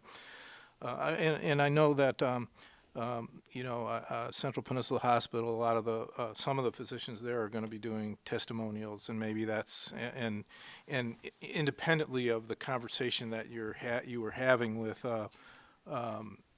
you know, Stephanie Queen, I know they were having that internal discussion themselves, and they were going to be putting them on YouTube. So you know, another possibility is linking with YouTube, and I appreciate that the city you know, put up on its social media page a link to the state's information on the state website, which was really concise, a good page, you know, of links to of information on everything, and so I do support this, and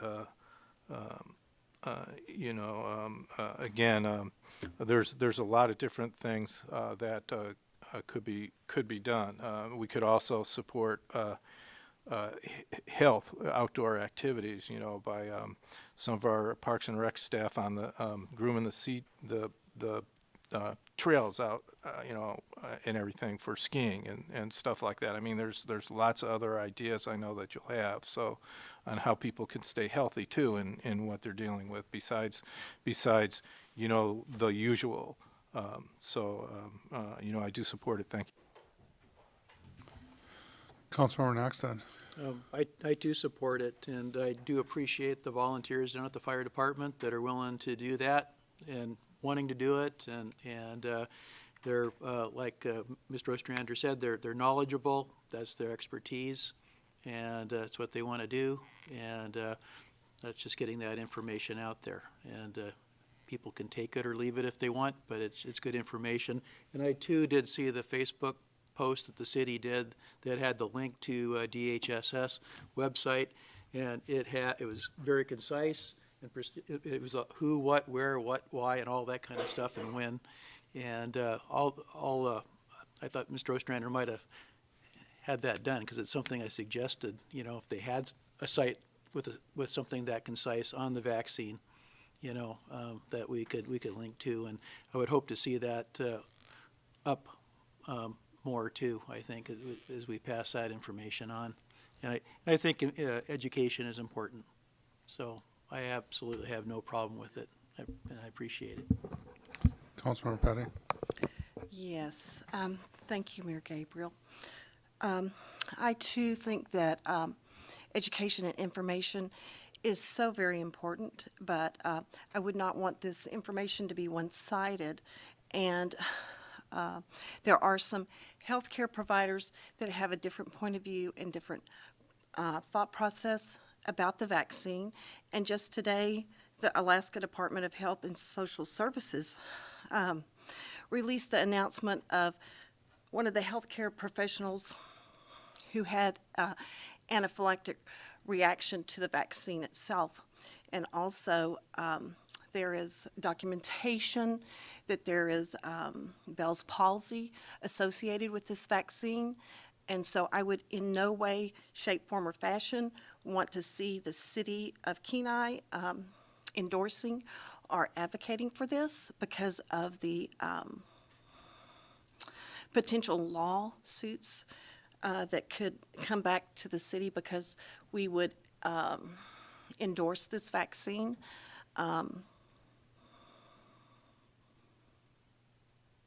I too am very concerned about the health of every community member in our community. And if any of the city employees would want to give a testimony, it would be from their point of view and not from a point of view from the city. And I would like to have the city attorney speak to that. If there would be adverse consequences to the city if the city endorsed it or any of the city employees in their official capacity endorsed this vaccine.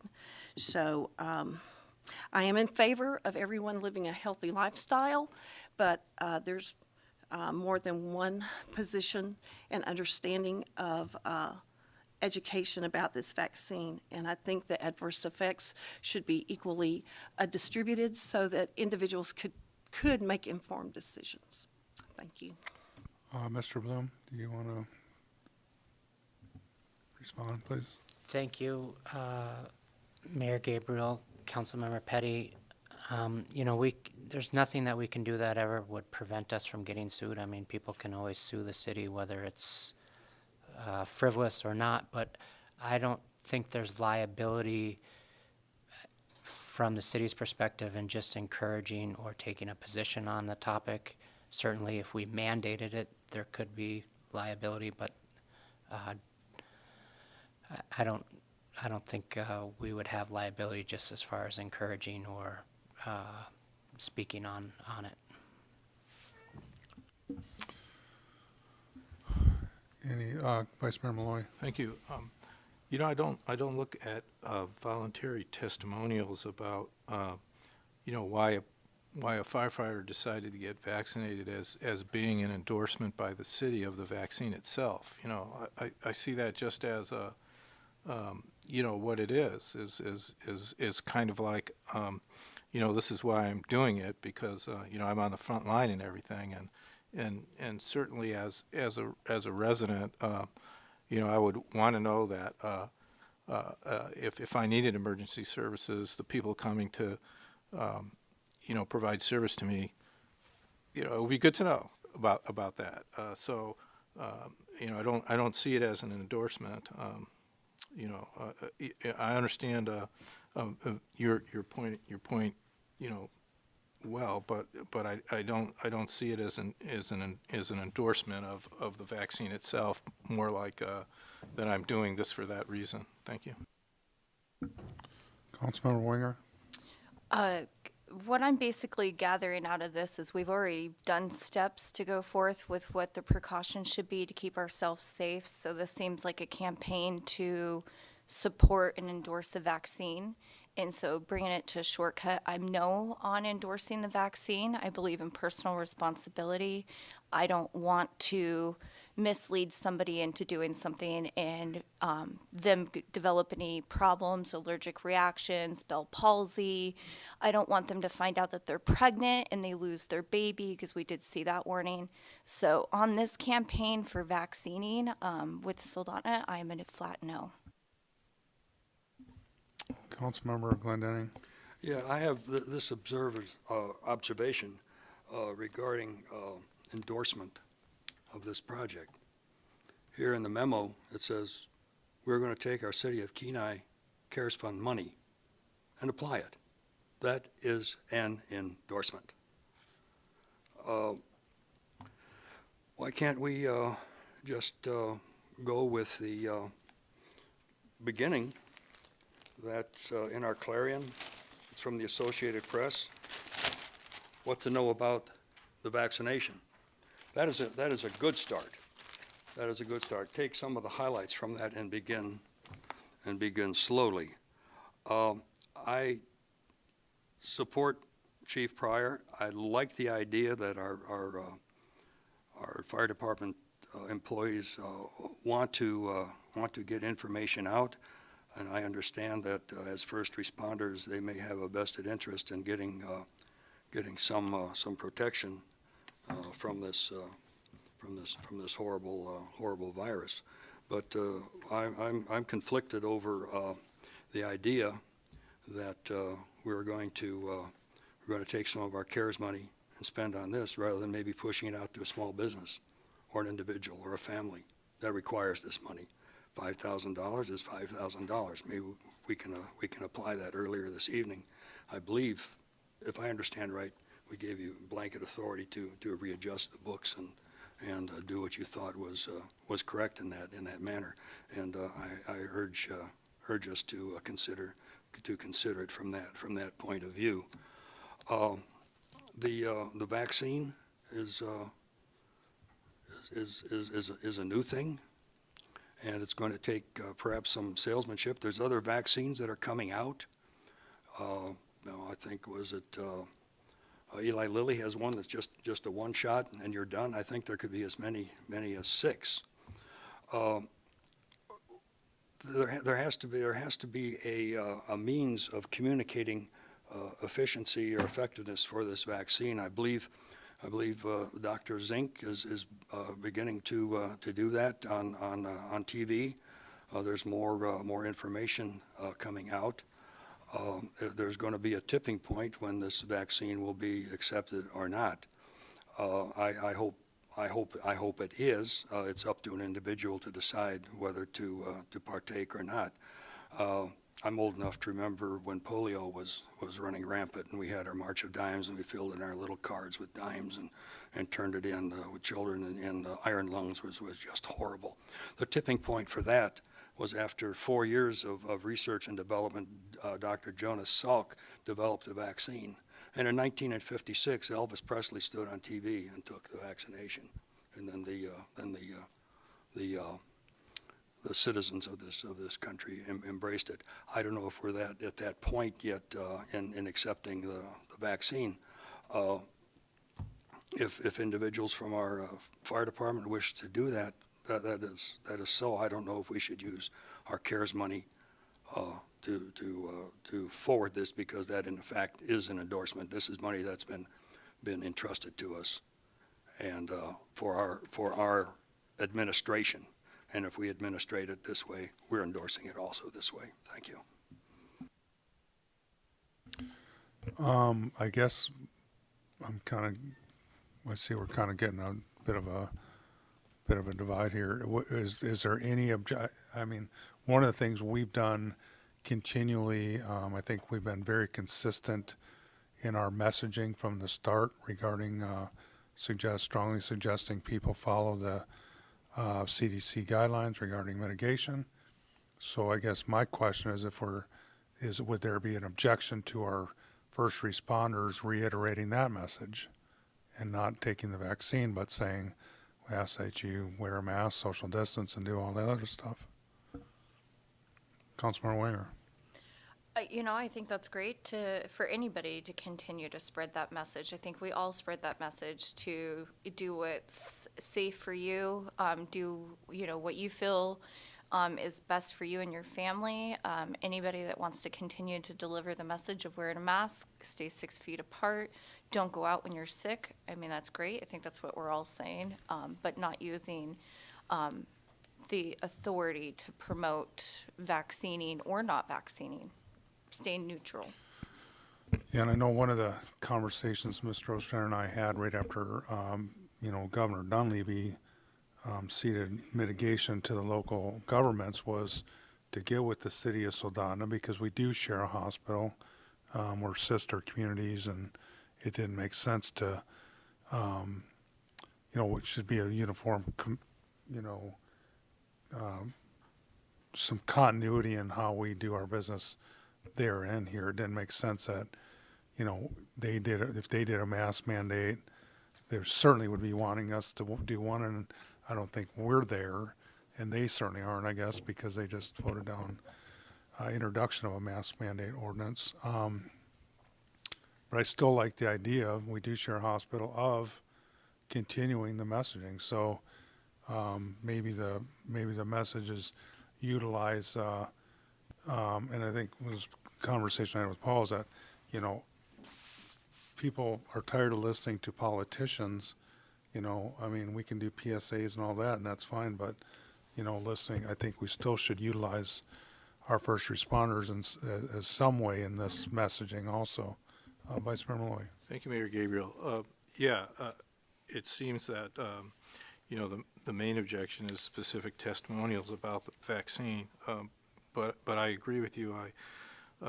I think there's value in coordinating with the city of Soldotna. I mean, it looks like they would be handling that piece anyway. So, because I certainly support us engaging in other cooperative efforts, especially highlighting ways to stay healthy by getting outside, or other positive messages, reinforcing the ways that we can work together to beat COVID-19. So, I certainly would like to see the body at least support that. Thank you.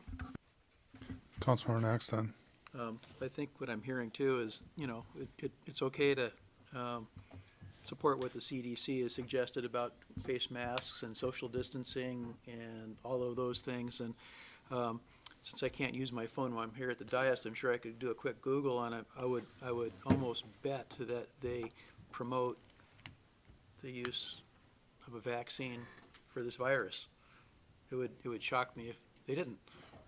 I'm just going to say they do, because they must. But at any rate, so if we're supporting the CDC, I guess that's just another extension of what the CDC is recommending.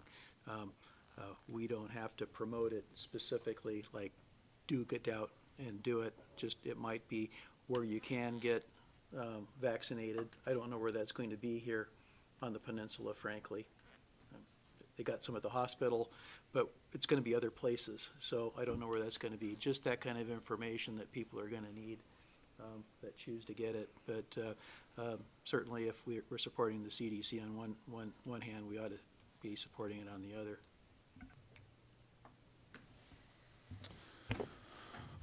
Councilmember Winger.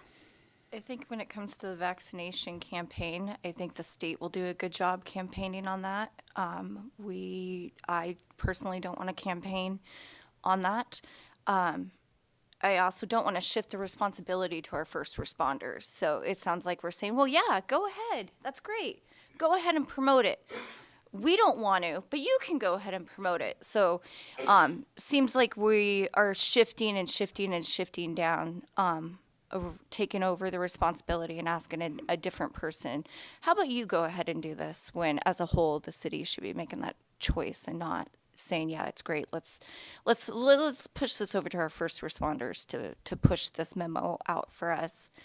So I think if, as Henry said, if we're going to look at CDC and now we're going to promote the vaccine, then I'll just be a flat no on the campaign. Any further discussion? Vice Mayor Malloy. So I would make a motion. I move to have the city coordinate with Soldotna on a community-led meeting against COVID-19, except for specific testimonials about the vaccine. Is there a second?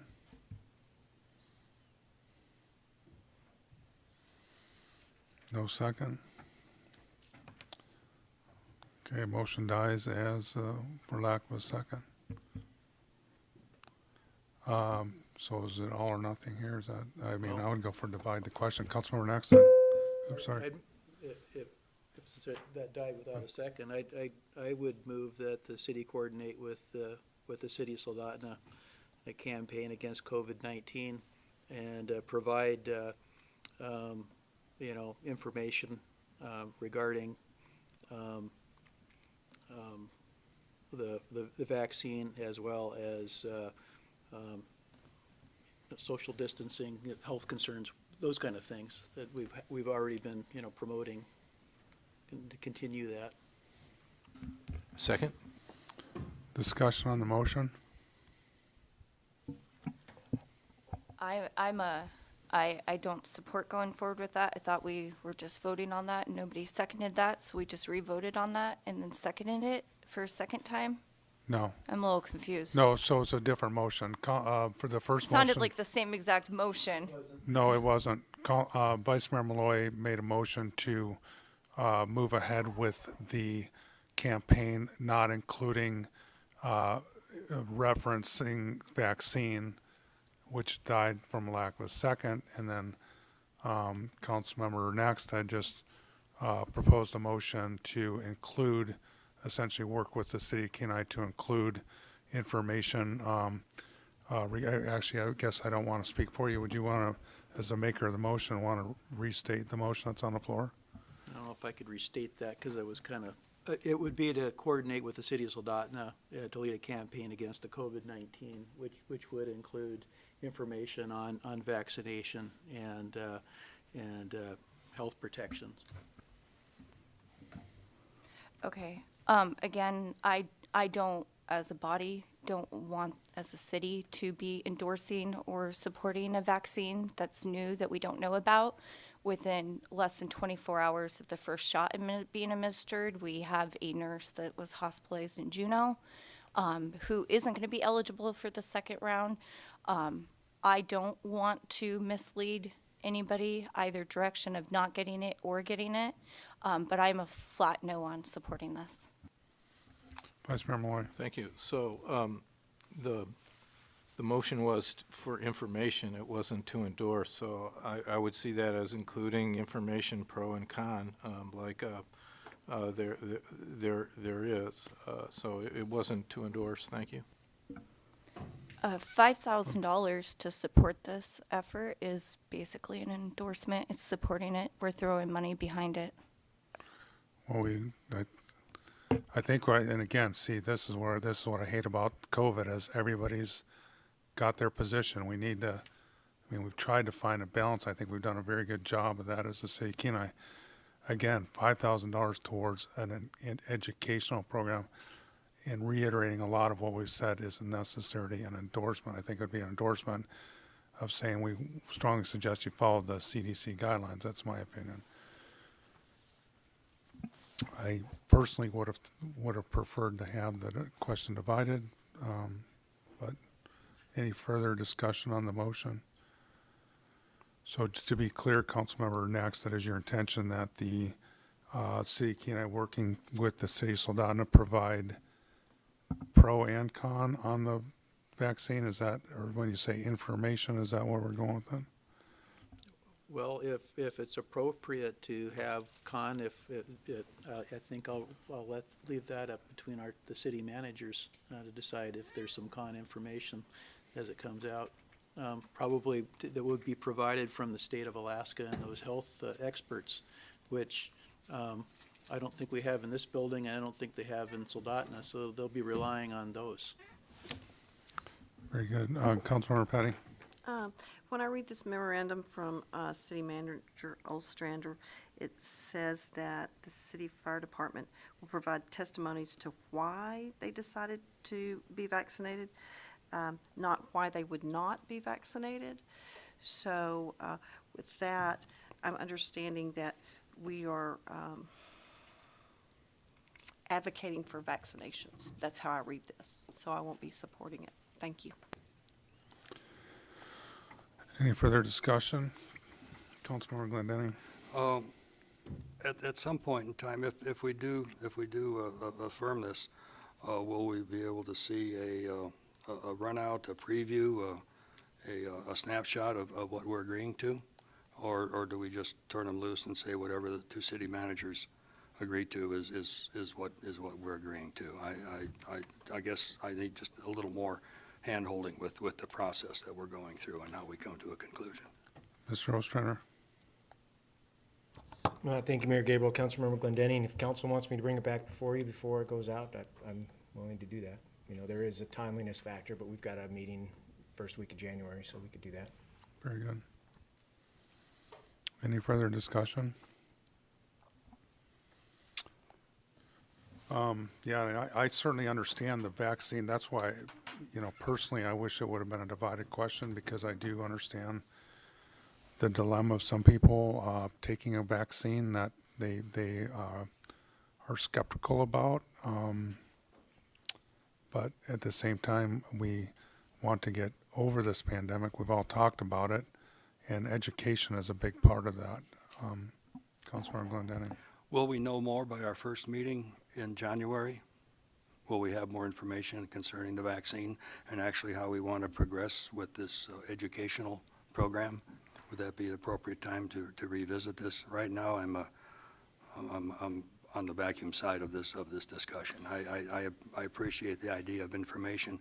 It's just the depth of understanding that we have now is perhaps a couple weeks in the future, and then the idea that we're going to fund it with CARES money when clearly there are individuals in this town that could maybe use a few bucks. The motion on the floor is to have the city attorney work with the city manager rather, work with the Soldotna city manager on a campaign, educational campaign.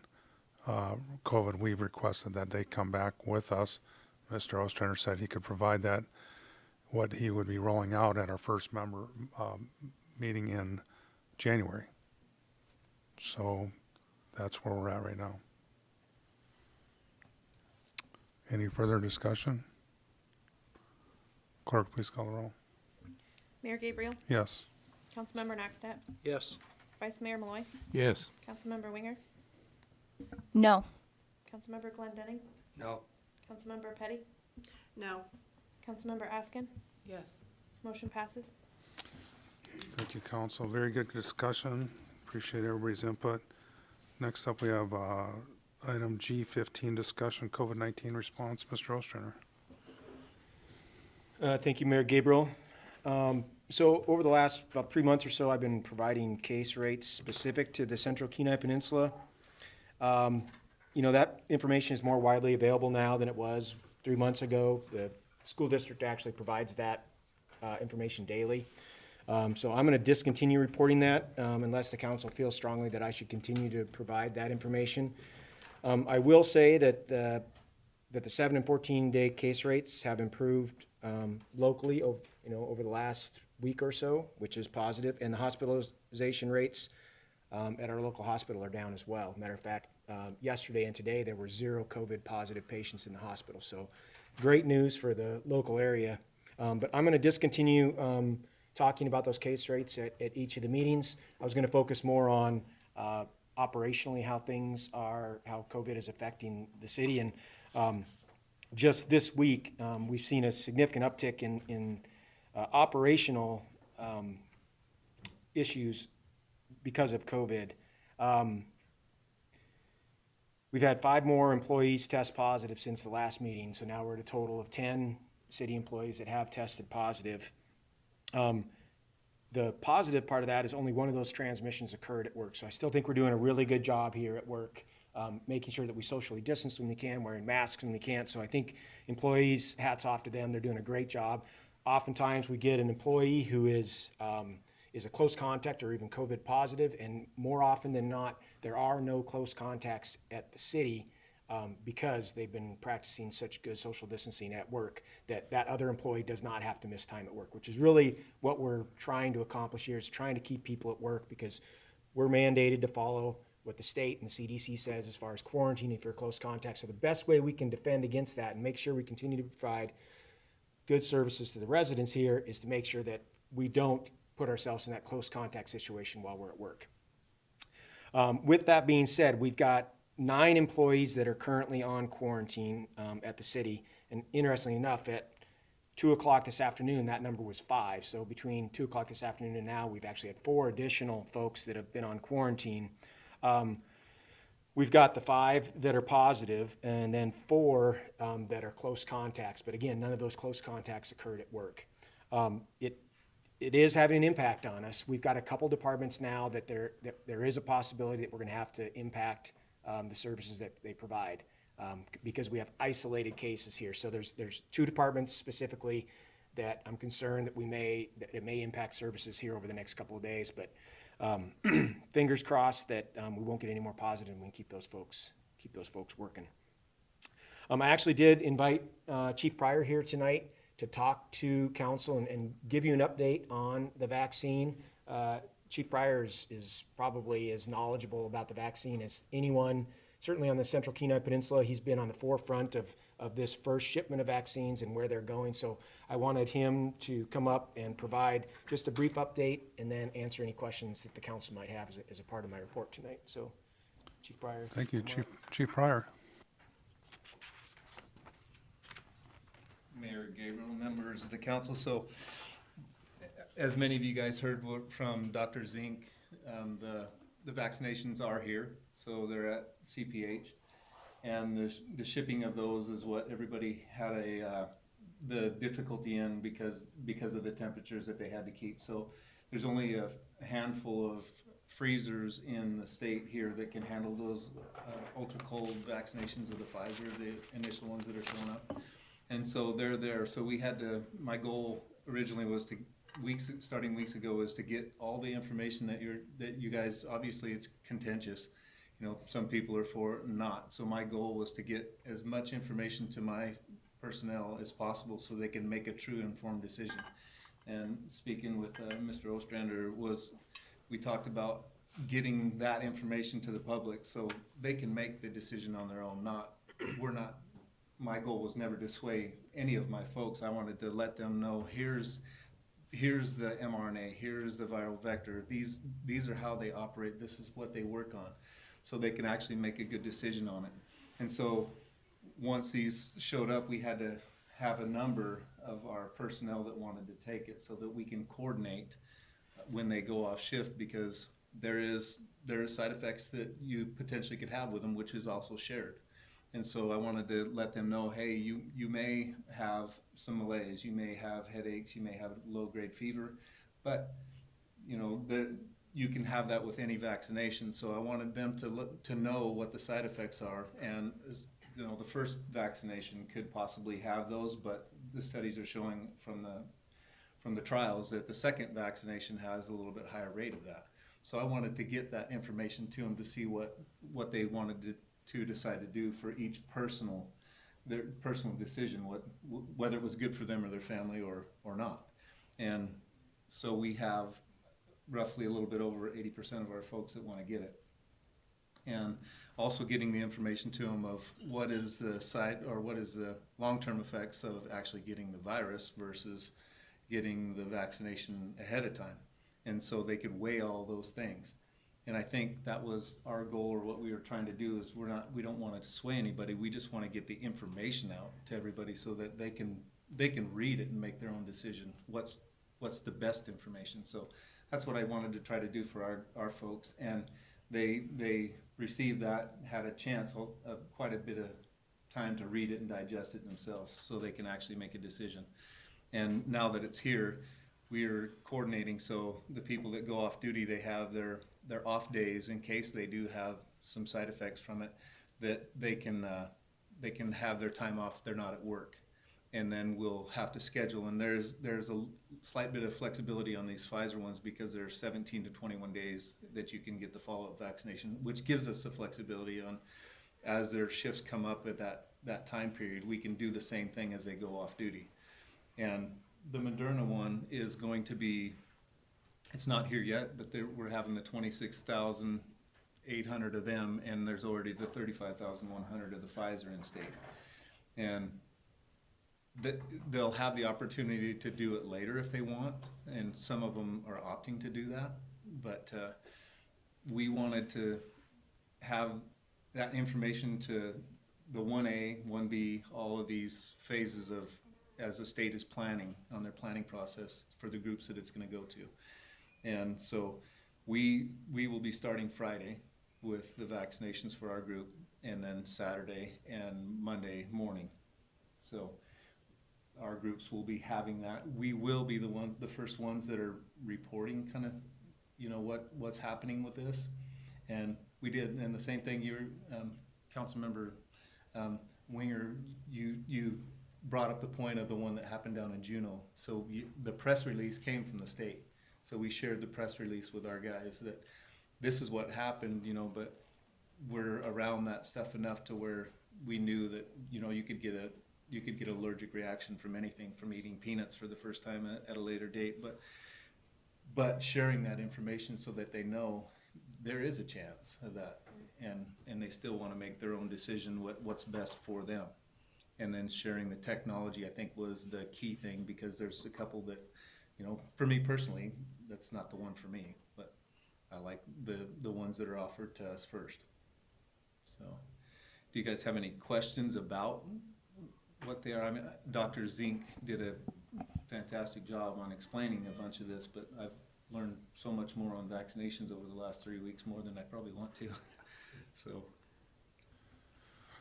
Councilmember Glendinning. Yeah, just a question for Chief Pryor. Is Central Emergency Services, are they embarking on a parallel path with you? And it's an individual decision. It's not a mandate from the borough. Is that correct, as I understand it? Yeah, Councilmember Glendinning, that's correct. It's a there's no mandate for any vaccination. It's all a personal decision, and that information is shared to them at the same time. So Nikiski Fire Department actually filed to be a enrolled partner to administer the vaccinations. So the vaccinations are only coming to certain areas. Safeway, I've already been in contact with them. They are getting an ultra-cold freezer that's going to be shipped down here. So the pharmacies are the point of receiving all of the vaccinations so far. So Soldotna Professional Pharmacy, Walgreens, Safeway, and the hospital obviously have the ability to store these. So they'll be the place that is initially getting all the vaccinations as they come in. And so we partnered with them to have our group as a fire department on the Northern Peninsula receive them and administer them. So they will be doing it in partners with us. Councilman Glendinning. This is getting in the weeds just a little bit, but I think it's pertinent to our understanding. There's a hierarchy or a sequence of who gets the vaccine first on down to a certain age level. Do you have that information at hand? Could you just review for us what we're looking at with this first rollout of vaccines, and perhaps there'll be more coming to our state? Yeah, Councilmember Glendinning, I'll do my best. So anything you tell me, the knowledge I'm gaining. So the 1A group is the emergency healthcare providers. So the fire department EMS is one of the first lines, so they were included in that 1A group. And residents of assisted living facilities, so that higher probability of the demographic, what you're talking about, needs it. So those are the people that are going to get it on the 1A group. And the 1B will transition down to the essential workers, which will be our, a lot of the employees in the city. So our goal is to get that information out to all of our folks so that when that becomes available, we can have a true number of who wants it. And then it'll move on to the population of over 65 and then to the general population. And so by that time, you're probably looking at multiple vaccinations or vaccines like you were talking about that are going to be available for people. And some of the ones, like I said, it's a personal decision. If you read on one, you may be opposed to it for one reason or another. And that's your decision. But Alaska is unique because it's considered like an island, so to speak, of how they're doing that. So we don't get a weekly shipment like the states are getting. We're going to get a monthly shipment. So hence the reason why we got the 60-some thousand right away. And then as January rolls around, we're not sure quite yet how many we're going to get. But as you may have seen, the U.S. applied to get another 100 million of the Moderna, so there was already 100 million, so they applied to get another 100 million, so there'll be 200 million of the Moderna. Pfizer, they have 100 million and then trying to get an agreement to do another. So Johnson & Johnson and the other ones, they're the Johnson & Johnson and AstraZeneca are the viral vector style platform, they call them, of vaccination, which is different than the mRNA ones. And then Merck is another one, which is slightly different than that. And the mRNA, the two synthetic ones that are put in that nanoparticle, are the mRNA strand is put in that, but it goes to the cell. The ACE2 receptor takes it into the cytoplasm, and the ribosomes make the protein to block the spike. And the other ones are slightly different because they go into the nucleus on the viral vector, and then the Merck one stays in the cytoplasm area too. So get that kind of information that we're trying to get to our guys so they can make a decision. This is the one I like the best, or I don't want any of them, because of what we've already known. And the studies, the phase 3 studies have been out for a while. So reading them, and as if you ever went to the Moderna or the Pfizer site, their press releases and things as they were doing their studies have been released throughout their process. And Moderna's will actually be on public access for their full report from FDA probably tomorrow or the day after tomorrow. I would assume it'll be tomorrow because they meet tomorrow to approve it. And so the other one is a 50-some page report for the Pfizer one that's already released from FDA. So. Just for clarification, Chief Pryor, when you're talking about like 100 million, is that for 2 doses for one or is that just a single dose? I was a little bit confused about that when Dr. Zink was talking about it. Yeah, Mayor Gabriel, they're all but Johnson & Johnson so far are a 2-dose vaccination series. And so that 100 or 200 million will be total vaccines that they have available, and then they'll come in shifts. So ours will be rolling in the first part of January so that we can make our 2-shot series. So they sent 2, they make enough for the 2-shot? Because I thought it was only shelf stable. Was that when you pull it out? Yeah, so they're really tricky on that. So you can keep them up to 6 months in that ultra cold, and once you transport them from that ultra cold, they can be refrigerated for 5 days, and then when you pull them out at room temperature, they're only good for 6 hours. So hence the reason why we really have to coordinate how we're doing this, because we can only move them we have to move them in the packaging that is on dry ice to keep them at the temperature they need. But as they ship, they have a GPS tracker that monitors constantly where they're at and the temperature of it. And it's emailed to whoever the receiving facility is, so that at any time they can log on, see where it's at and what the temperature is of it. And it continually monitors that. And so that when it gets to its destination, it stays there. They have the procedures that they've already shipped to all of us that you can go on and see this is how you need to handle it and where you need to put it. But it is a 2-shot series, and we'll get depending on how many are, what happened is that when they started, you kind of had to make your best guess of, we have 20 employees that may want it. So we had to say that that's the amount of employees we had for these healthcare workers. So this initial group that they got in for both of them may be more than what the state needs to do the first round for all healthcare workers, and may have some ready to go, but they can be stored and used for that second dose. You have to, obviously, as Dr. Zink said, you have to get the same vaccination. If you get Pfizer the first time, it has to be Pfizer the second time, and they're the exact same dose each time. Councilmember Naxon. Yeah, I was thinking about that second dose and people being people, and since it's voluntary, you know, let's say it's a 21-day one, but, oh yeah, well, it's been 22 or 23 days. Are they gonna have to start over, or is that okay? Or if it's 20 days, because they can't make it the 21st day, there's gotta be some give and take there. Councilmember Nex said they give you like 17 to 21 days from what I understand. So you have a little bit of flexibility on there. They want you to be as close to the 21 days as possible because that's what the studies were done on. But they said, I think the packages that are showing up are saying that you have between 17 and 21 days you need to get your second dose.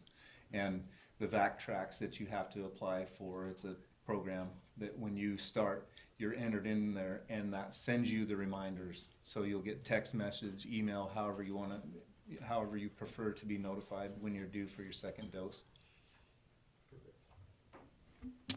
Any further questions of Councilmember Glendening? Are therapeutics anywhere in the mix? Say, for example, you present yourself at the hospital and you have all the symptoms of COVID and are considered to have COVID. Now you have a case. Are those therapeutics applied at the hospital only, or are they available to the general public? Or is that something you don't know? Well, I couldn't comment too much on that. Just on the vaccinations of what they're doing, there's medications to treat this that follow the same process for approval from FDA. If that's what you're meaning, and does the hospital have access to that? I can't comment on that. I'm not sure. Okay, it's part of the holographic, or the whole holistic treatment. So we have more to learn. Yeah, we all do. Thank you. Any other questions, Mr. Chief Pryor? Thanks, Tony. You betcha. Any other further discussion with the city manager regarding COVID-19 response?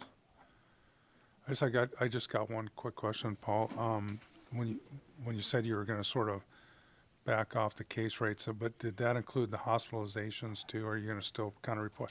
I mean, I don't think personally, I don't want to speak for everybody here, but you know, if there's very few people in the hospital for COVID, I don't think it's relevant until we sort of hit a threshold, right, moving upward, that okay, maybe we're starting to hit a point here we should start be aware of, I guess.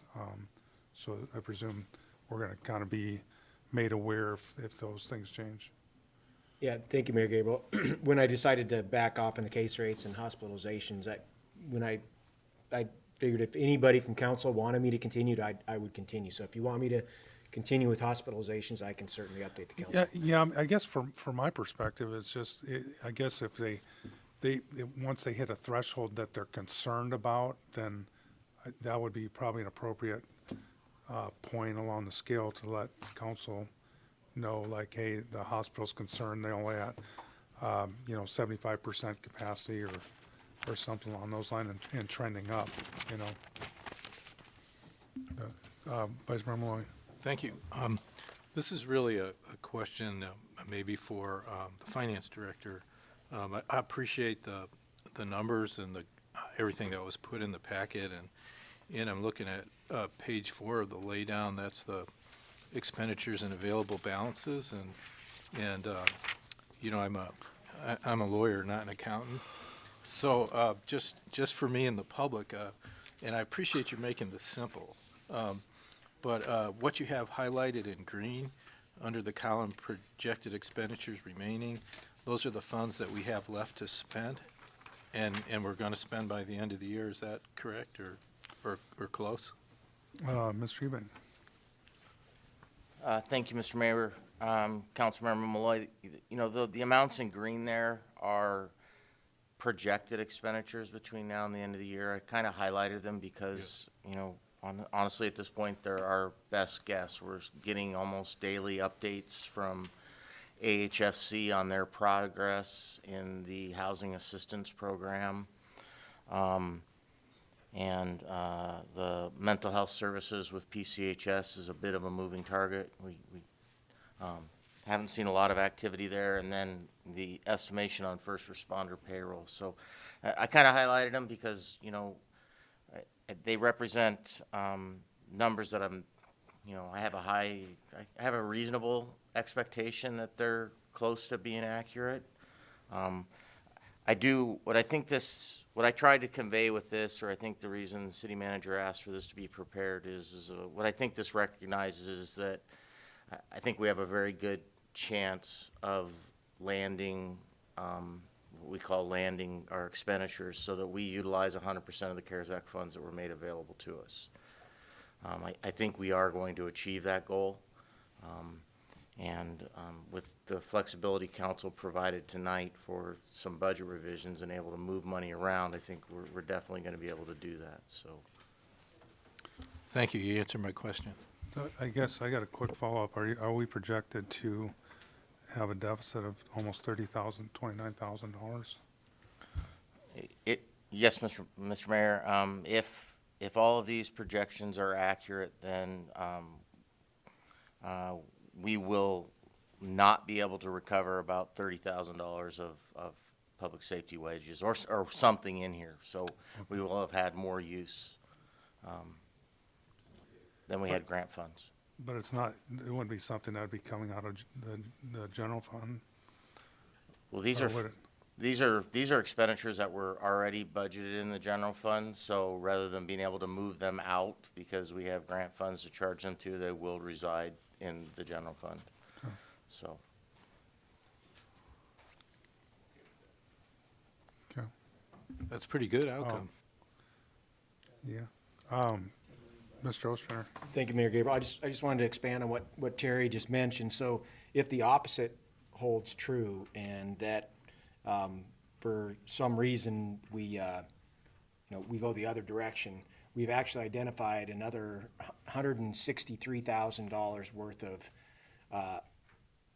payroll that is actually eligible under the federal guidance that we could fund with CARES Act money. So if for some reason we got a whole bunch of additional CARES Act funding, we are able to apply another $163,000 to. Primarily what we see is it's the incident management team and a couple of others within the organization that have spent a lot of time in responding to COVID-19. So right as it stands right now, that'll likely all be just covered under our normal budgetary process through the general fund. But if we were to receive significant additional CARES Act funding in some way, we could pay for those as well. Thank you. Councilman Glendinning? Yeah, just one question. The dollar amounts are in flux, but they're real, and I think they're sincerely estimated. Is there some way within the budgetary authority, which I know you have, that we could schlep some money out to small businesses and individuals? Is there still time to do that? And give some relief to individuals from within our city, and then fall back in our general fund for a de minimis amount that might be required for these type of expenditures. Mr. Ostrander? Through the mayor, Councilmember Glendinning. So on the small businesses, we've maxed out the amount that we can give to small businesses because we've met the threshold that the borough established. So we can't go more to small businesses.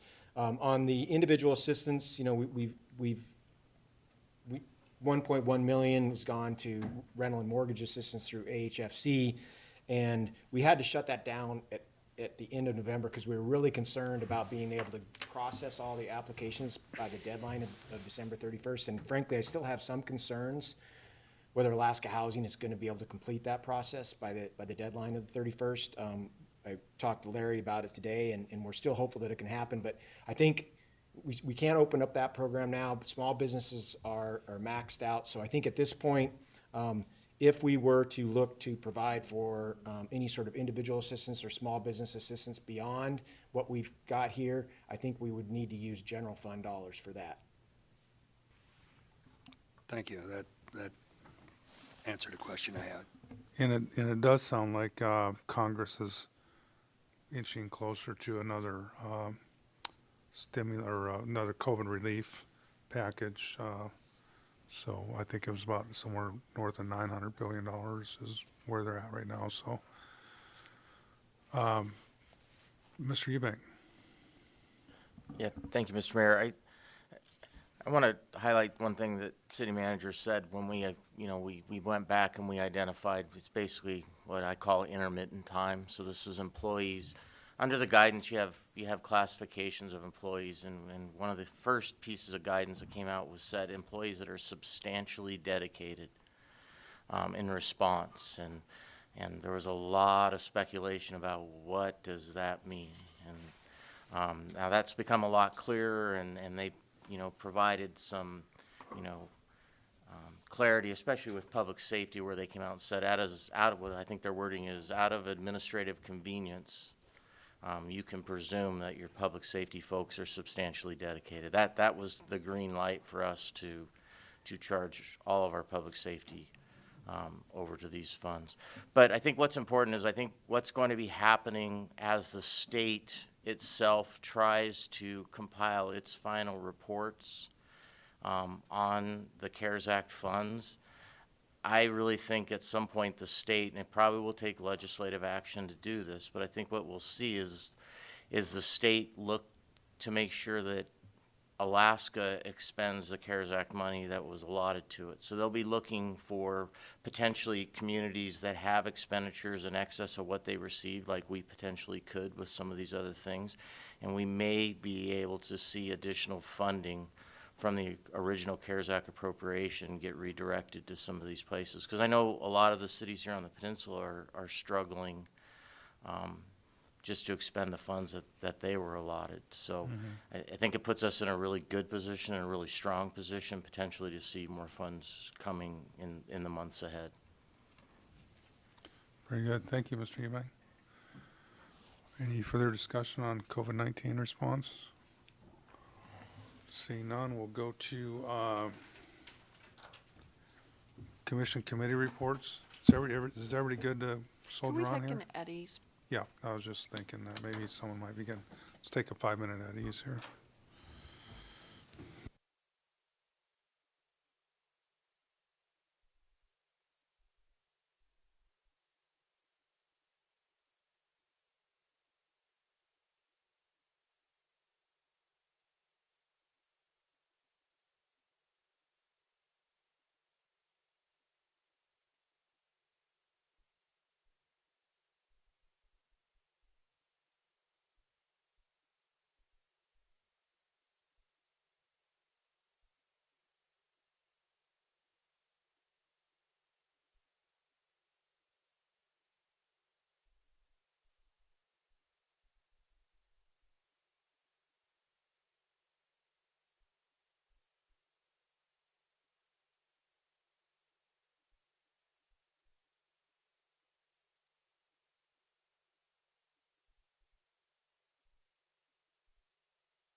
Oh, was that too soon? Nope, you got it.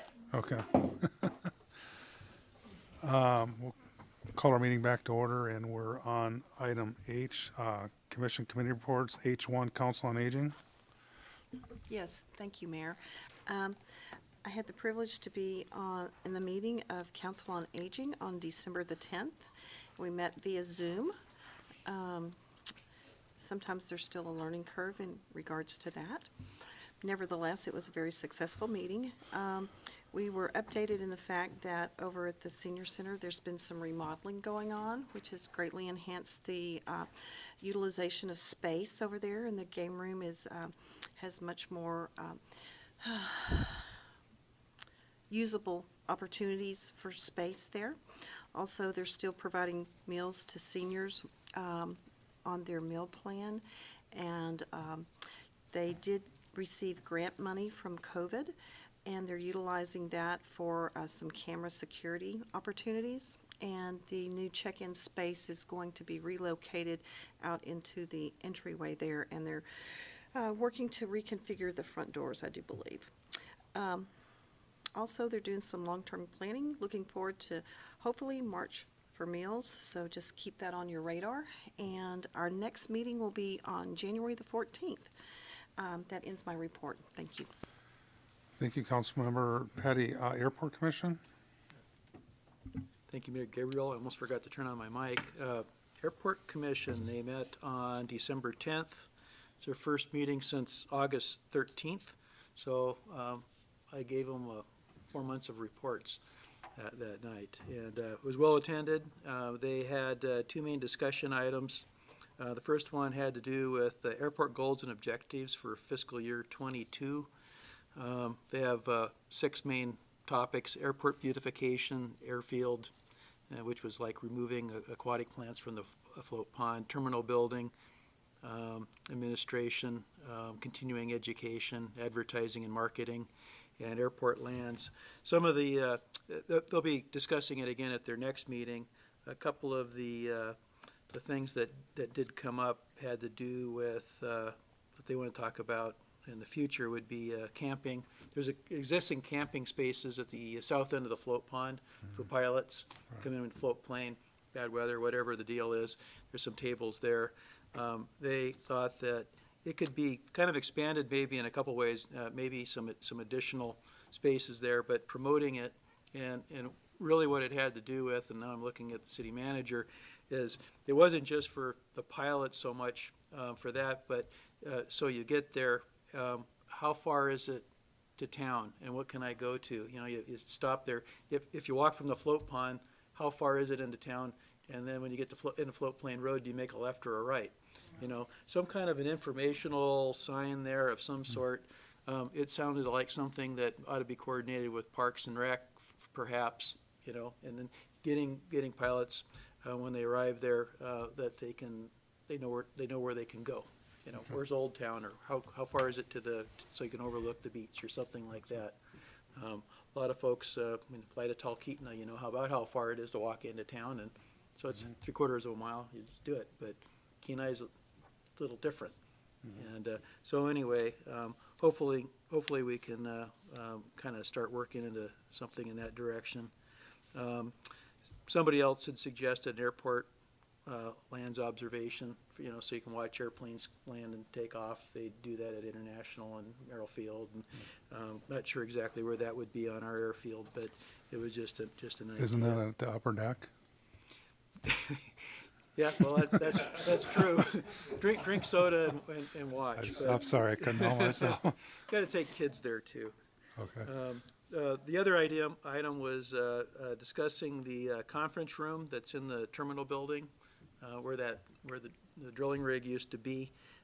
It's just how that might be rented out. It has capacity for 26 people, and they had some various different costs, potentially, you know, $50 for a couple of hours. It had $300 for 24 hours, and they were kind of looking at, well, what's 24 hours? Maybe it's like multiple days or something like that, and how that price might go. That would be something, obviously, that would come back to council after they kind of hash that out. But, so that's something they're going to be discussing more. But, by the way, if you haven't seen that, that conference room, it's pretty decked out with TV and microphones and refrigerator and a sink and all of that. So that was the end of their meeting, and their next one will be January 14th. Thank you, Councilmember Naxted. Harbor Commission? No report. Thank you. Parks and Recreation Commission? Yes. So we met and we were able to discuss the tree that was going in there. I have an image. I know you guys won't be able to see it. Oh, is that out? This is the image of what we are looking at duplicating. So we're going to have, I believe his name is Doug Baxter. Doug Bass is a local welder, and so he will replicate that. The thought was, instead of buying something from a company and waiting for it to be shipped, to maybe look at a local welder to weld that, build it, keep the money within the city, and support the city businesses. So they're going to construct that. It's going to be 14 foot by 30 foot. They're going to be looking at lighting that would be changing. So maybe through St. Patrick's Day, it could be lit up green. Valentine's, it could be red, so forth. So they're going to kind of look at being able to change the lighting on that. That was really the biggest thing on the agenda. We do have nice groomed trails to get out on. They've been working on the keeping the ice in there at Dobbinspec by Walmart. And then with council and the city working on keeping open the hockey rink, they've actually had a lot higher usage due to the Soldotna Sports Center.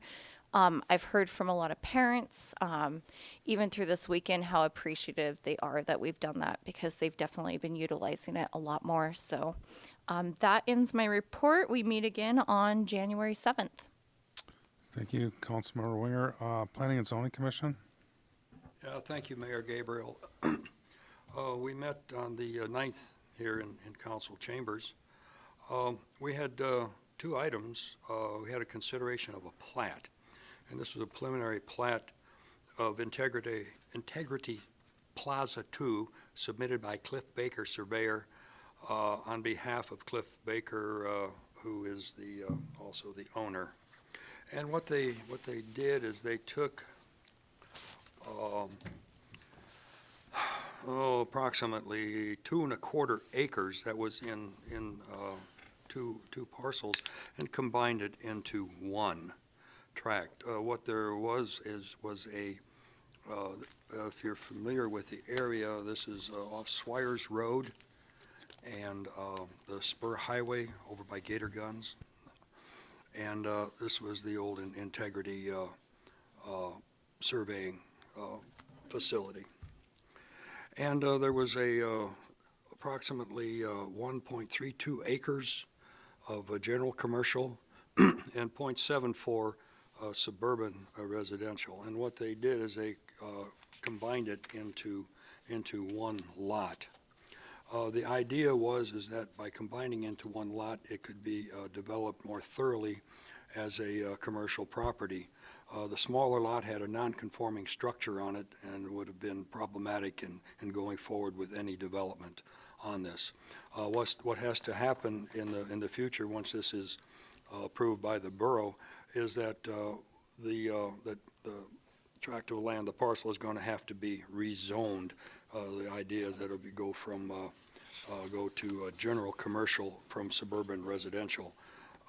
And that is would be the primary use of that property. It would be an enhancement for the city. There is no way something suburban residential could be really satisfactorily constructed on the 0.74 acres.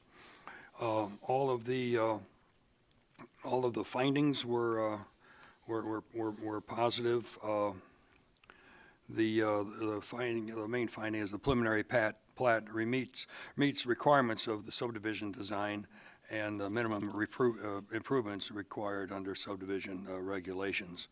And further property development shall conform to all federal, state of Alaska, and local regulations.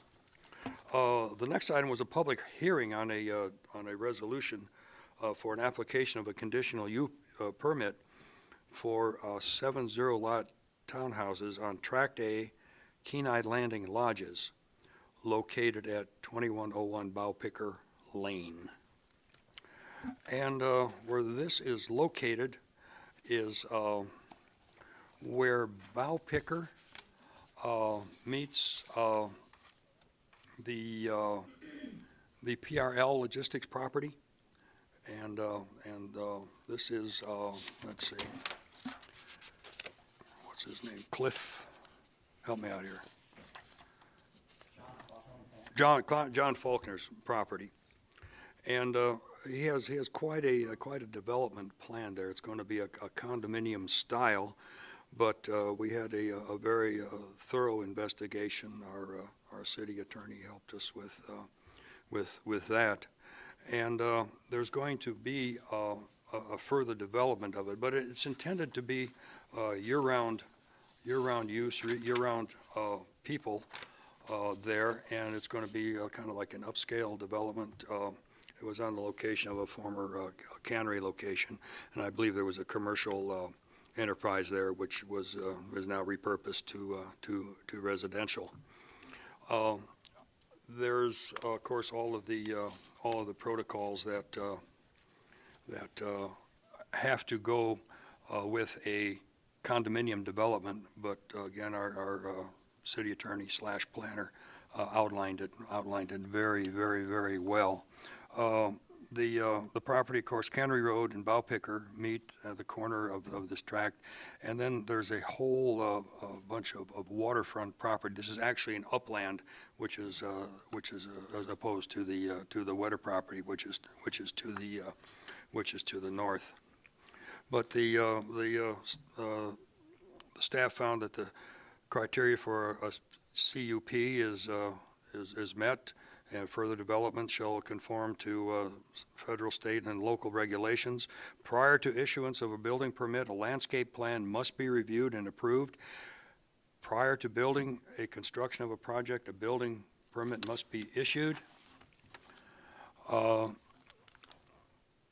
criteria regarding KMC 1420.106 must be met with updated documentations.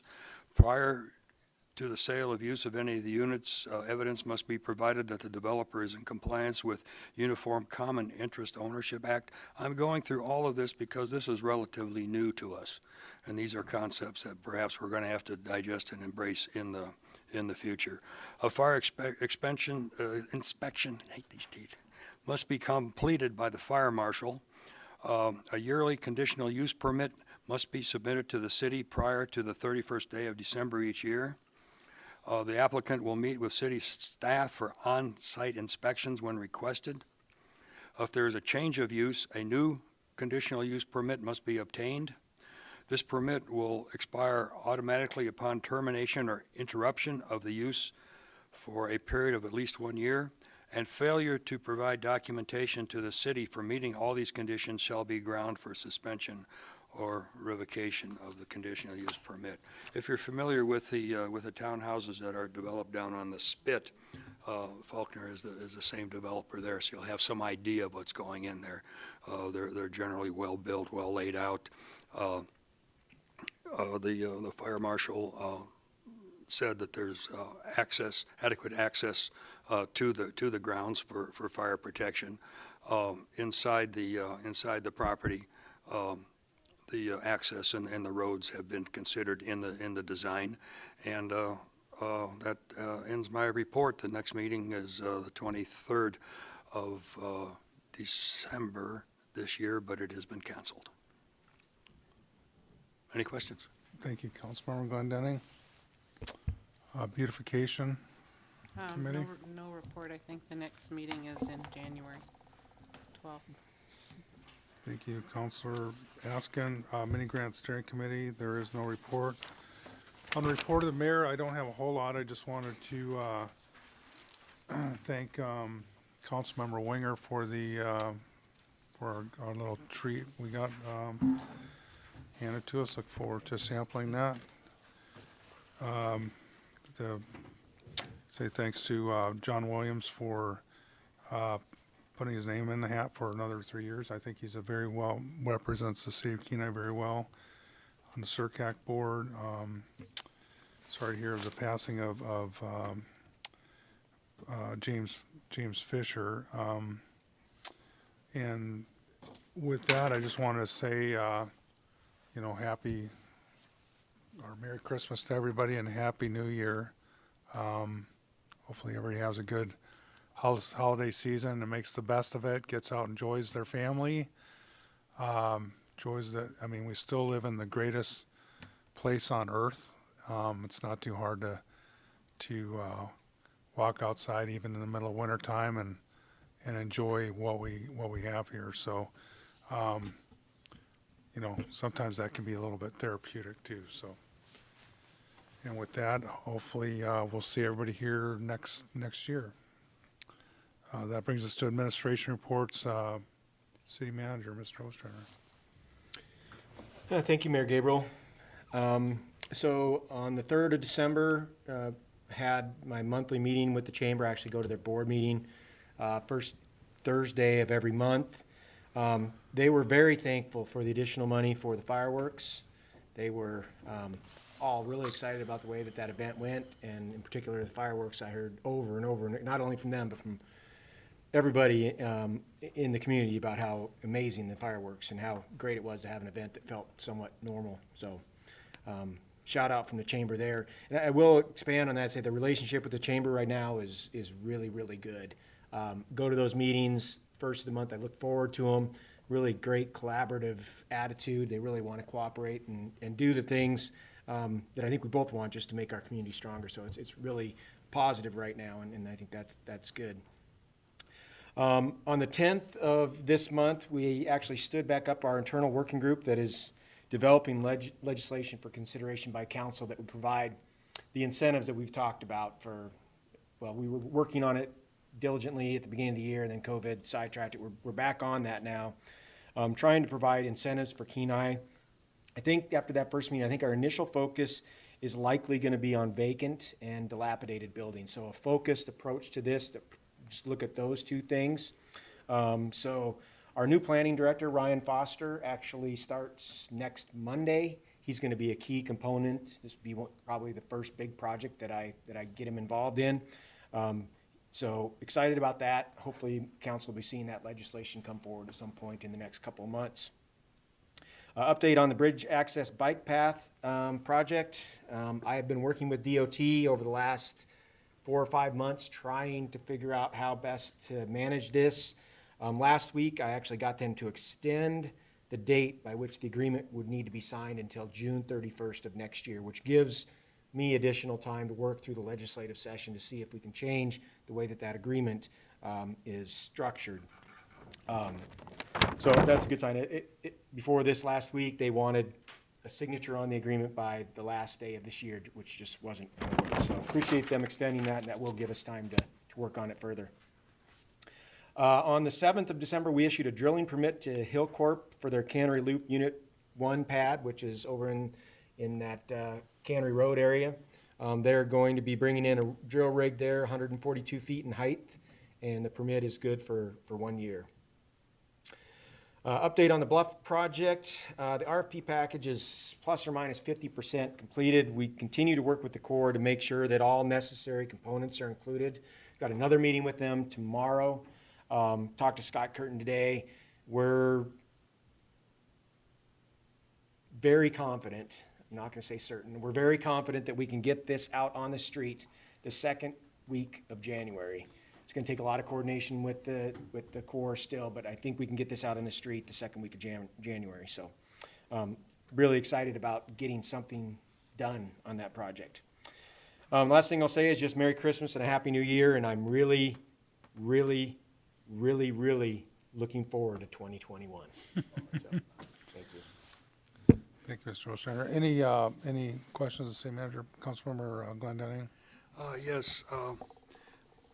I saw in the paper for the Fine Arts Center there was a request for a manager or something like that, and brought to mind that that there's a refurbishment project going on in that building.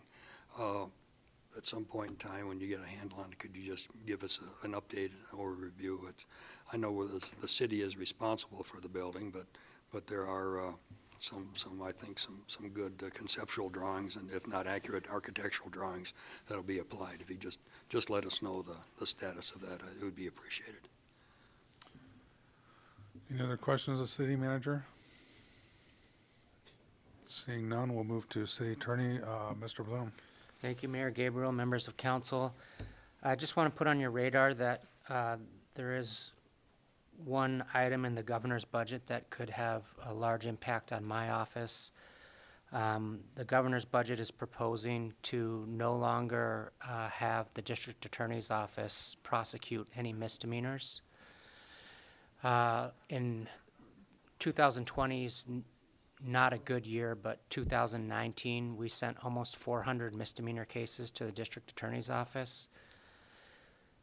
So if this passes, as it is in the budget, the proposal is either we would have to do our own misdemeanors, which would require 1 or 2 more employees in my office, which I think is a non-starter, or there is a proposal without details right now for us to pay the state to prosecute our misdemeanors. I will probably be working with other municipalities and bring a resolution to council opposing this and working with, our local legislators to try and gain some traction through the legislative process to get that out of the budget. It's certainly a cost shift from the state to the municipalities. I have a really hard time seeing how it could work. But I just want to put that on your radar now. I'm going to continue to work on it. We'll probably be bringing legislation to you before or in January, maybe at our next meeting in January, to start the process of opposing it if that's something council wishes to do. That's all I have, but I'm happy to answer any questions. Vice Mayor Malloy. I'd like to co-sponsor that, if you would. I mean, I think that's just crazy, so please, I'd like to, participate and be with you on that. Thank you. Councilmember Winger. Yes, thanks for bringing that to our attention. I definitely don't think that's going to be good for our city at all. I'd like to as well work with you if you need to outreach with any of our representatives. I have relationships with a lot of our representatives. I think we all have relationship with different people, and we could really outreach to Ben Carpenter, Ron Gillum, Peter Machicki, and really just let them know, take those friendships and definitely get the bug in the ear against that. So thank you. Any other questions of the city attorney? Seeing none, we'll. Just a comment. I mean, he's correct. We'd have to hire a prosecutor, to do that, and a paralegal. So, Yeah, I would definitely sponsor that also. So, I'm happy he doesn't want to expand his office department. I like that non-starter.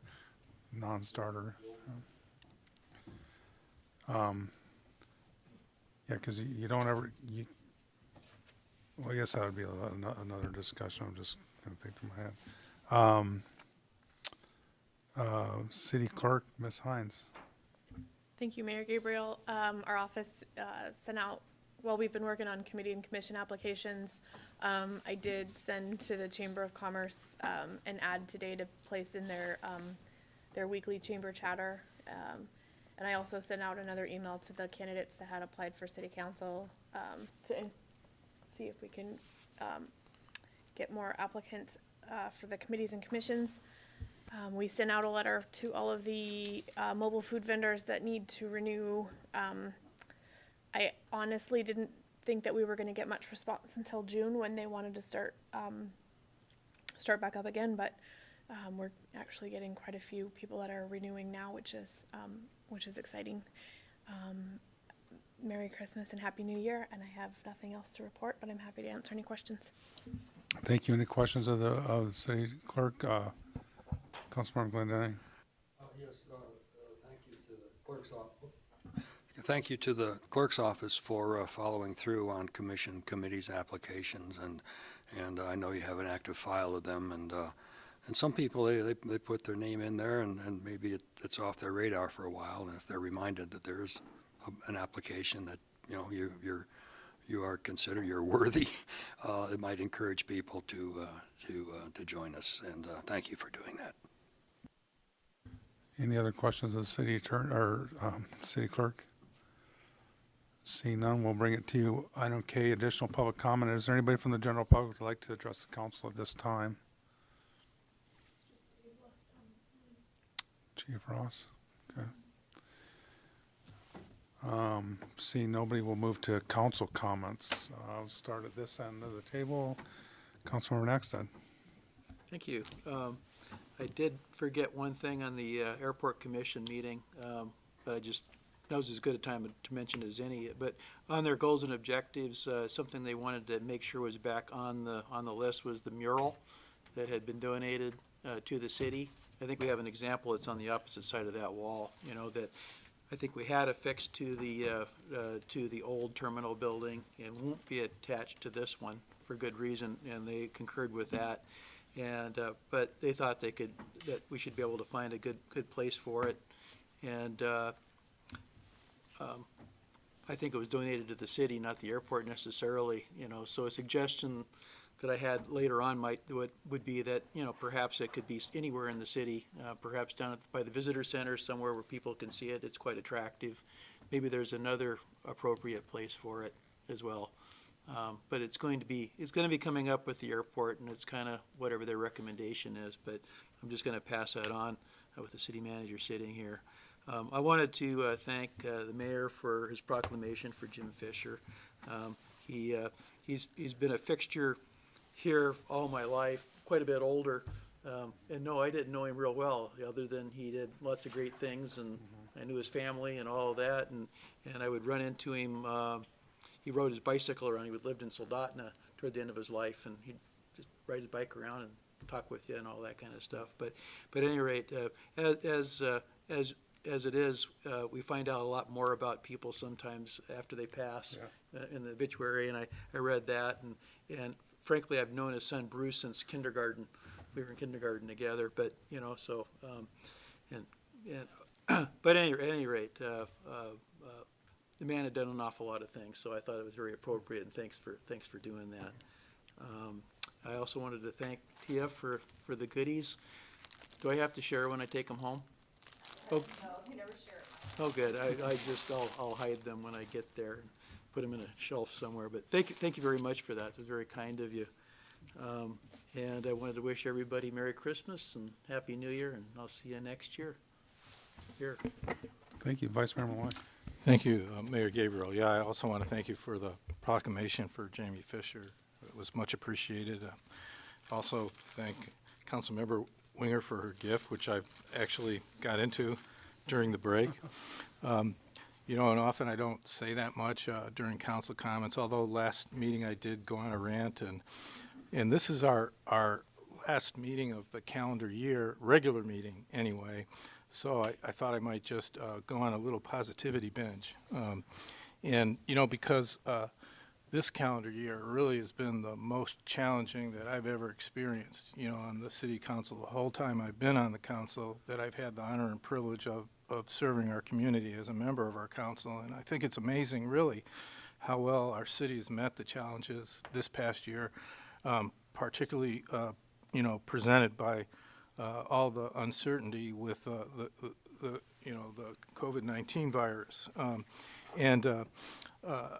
You know, first I have to credit the resilience of the businesses and families in our community, and the people who come and do local business here.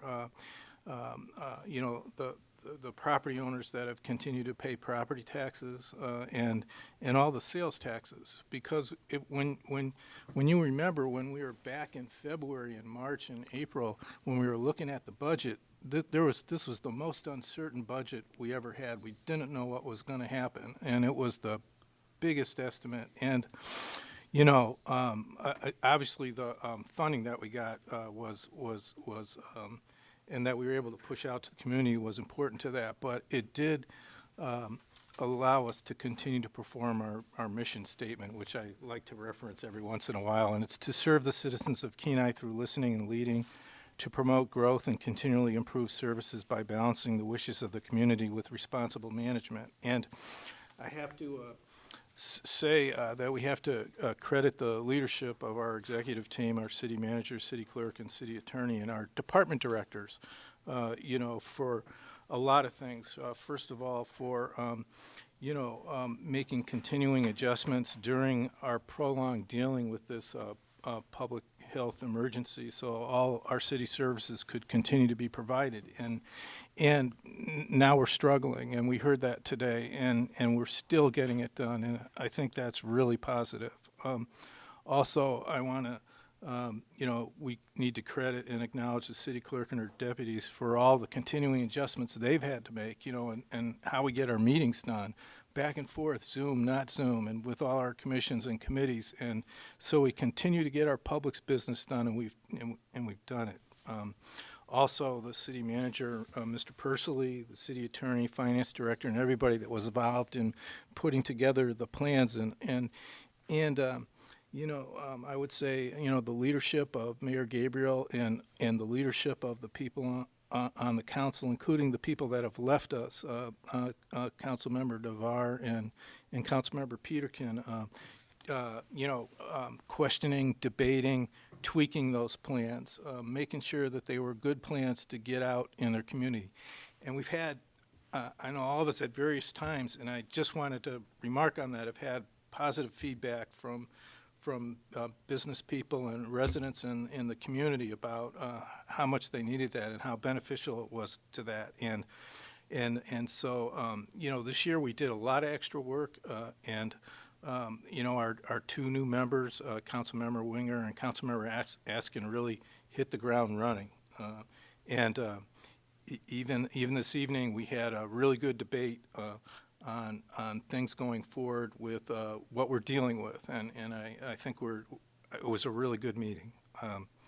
And so I just want to say that it's been a tough year, but I think the city of Kenai has done a heck of a job. And like the city manager, I'm looking forward to 2021. I know we'll have a good dialogue in January, and if we need to keep providing some relief, I know we'll come up with a good outcome for everyone. So Merry Christmas, Happy New Year, and thanks for all the hard work in 2020. Thank you, Vice Mayor Malloy. Councilmember Askin. Scott and Paul and Jamie all met with me the couple days after my appointment, and I appreciate that. I learned a lot. I am going to echo what everybody else said. I'm really honored to be here, and come on, 2021. Merry Christmas and Happy New Year. Thank you, Councilor Askin. Councilmember Petty. Thank you, Mayor Gabriel. Well, I certainly have to agree with what Vice Mayor Malloy has to say, and thank you for reiterating our vocalizing the purpose that we serve here as elected officials to do our utmost best for our community members. We have met many challenges and had to implement many changes, and it's been an honor to serve. Thank you for the goodies, ma'am. It's a privilege. And I don't want to waste any time that we still have here in 2020, so enjoy each and every moment, and don't let your life pass by just because you want to rush into 21, because there's great things that could happen between the few days that we still have left in 2020. So may your vision be clear, And may you have great expectations for what is on store for us in '21. So with that, I wish each and every one of you and every community member a blessed Merry Christmas and a fabulous upcoming New Year. Thank you, Councilor Petty. Councilmember Glendenning. Thank you, Mayor Gabriel. Without belaboring, I reflect on all the comments that I have heard. I thought we had a good discussion tonight, and everybody, voiced their concerns with optimism for a coalition or coming together of ideas, and this will be resolved in the new year. We're still consumed with wrapping up our business for 2020, especially with the CARES Act. There's a lot more details, probably more than I care to know, regarding getting this to a successful conclusion. And I want to again thank City Manager Ostrander and the staff for their steadfastness in administering this difficult, complex, and ever-evolving CARES program. And with a little bit of luck, there may be some more funds that we can allocate to our city in next year, and I think we have a forward-looking view on that. Just sitting here and watching my buddy John. He's just a little bit older than I am, but I'm one of his students. Well, 7th grade was hard, Bob. I finally made it, and. But anyway, he was over there, he and Tom Wagner and Dennis Steffi, they had the instrumentation and controls program over there, and I took advantage of that. I was number one operator offshore, and would come in my weeks off, and my buddy would tape record the meetings for me, and the lectures and all that, and I did fairly well, and it was a turning point in my life, and you can see John Williams is very engaging, very positive, and always can come up with a solution, a path forward for any individual. Back then, the school in the 70s were mostly older guys, older people. I think the average age of the student body was like 32 or something like that. And it was just people picking up the skills and information that they needed at that time to be competitive in the oil field. The oil field was evolving quite a bit from when, even when I first started out in the 60s. On a lot of these old manually operated rigs, but I won't belabor that. But I do appreciate his continued involvement, and I respect him just so very much. Just going forward with our plans for next year, I think for first half of the year, COVID's going to be foremost on our mind. But as Mayor Williams said, let's have a 4th of July parade, okay? Let's get going. Our community is designed and set up for people to get together and be together. And in our meeting with Dr. Zink, I had 2 questions. One was about the crystal ball, and she said she really doesn't have one, but if we have interactive meetings and perhaps stepwise plans going forward, we will have a successful conclusion.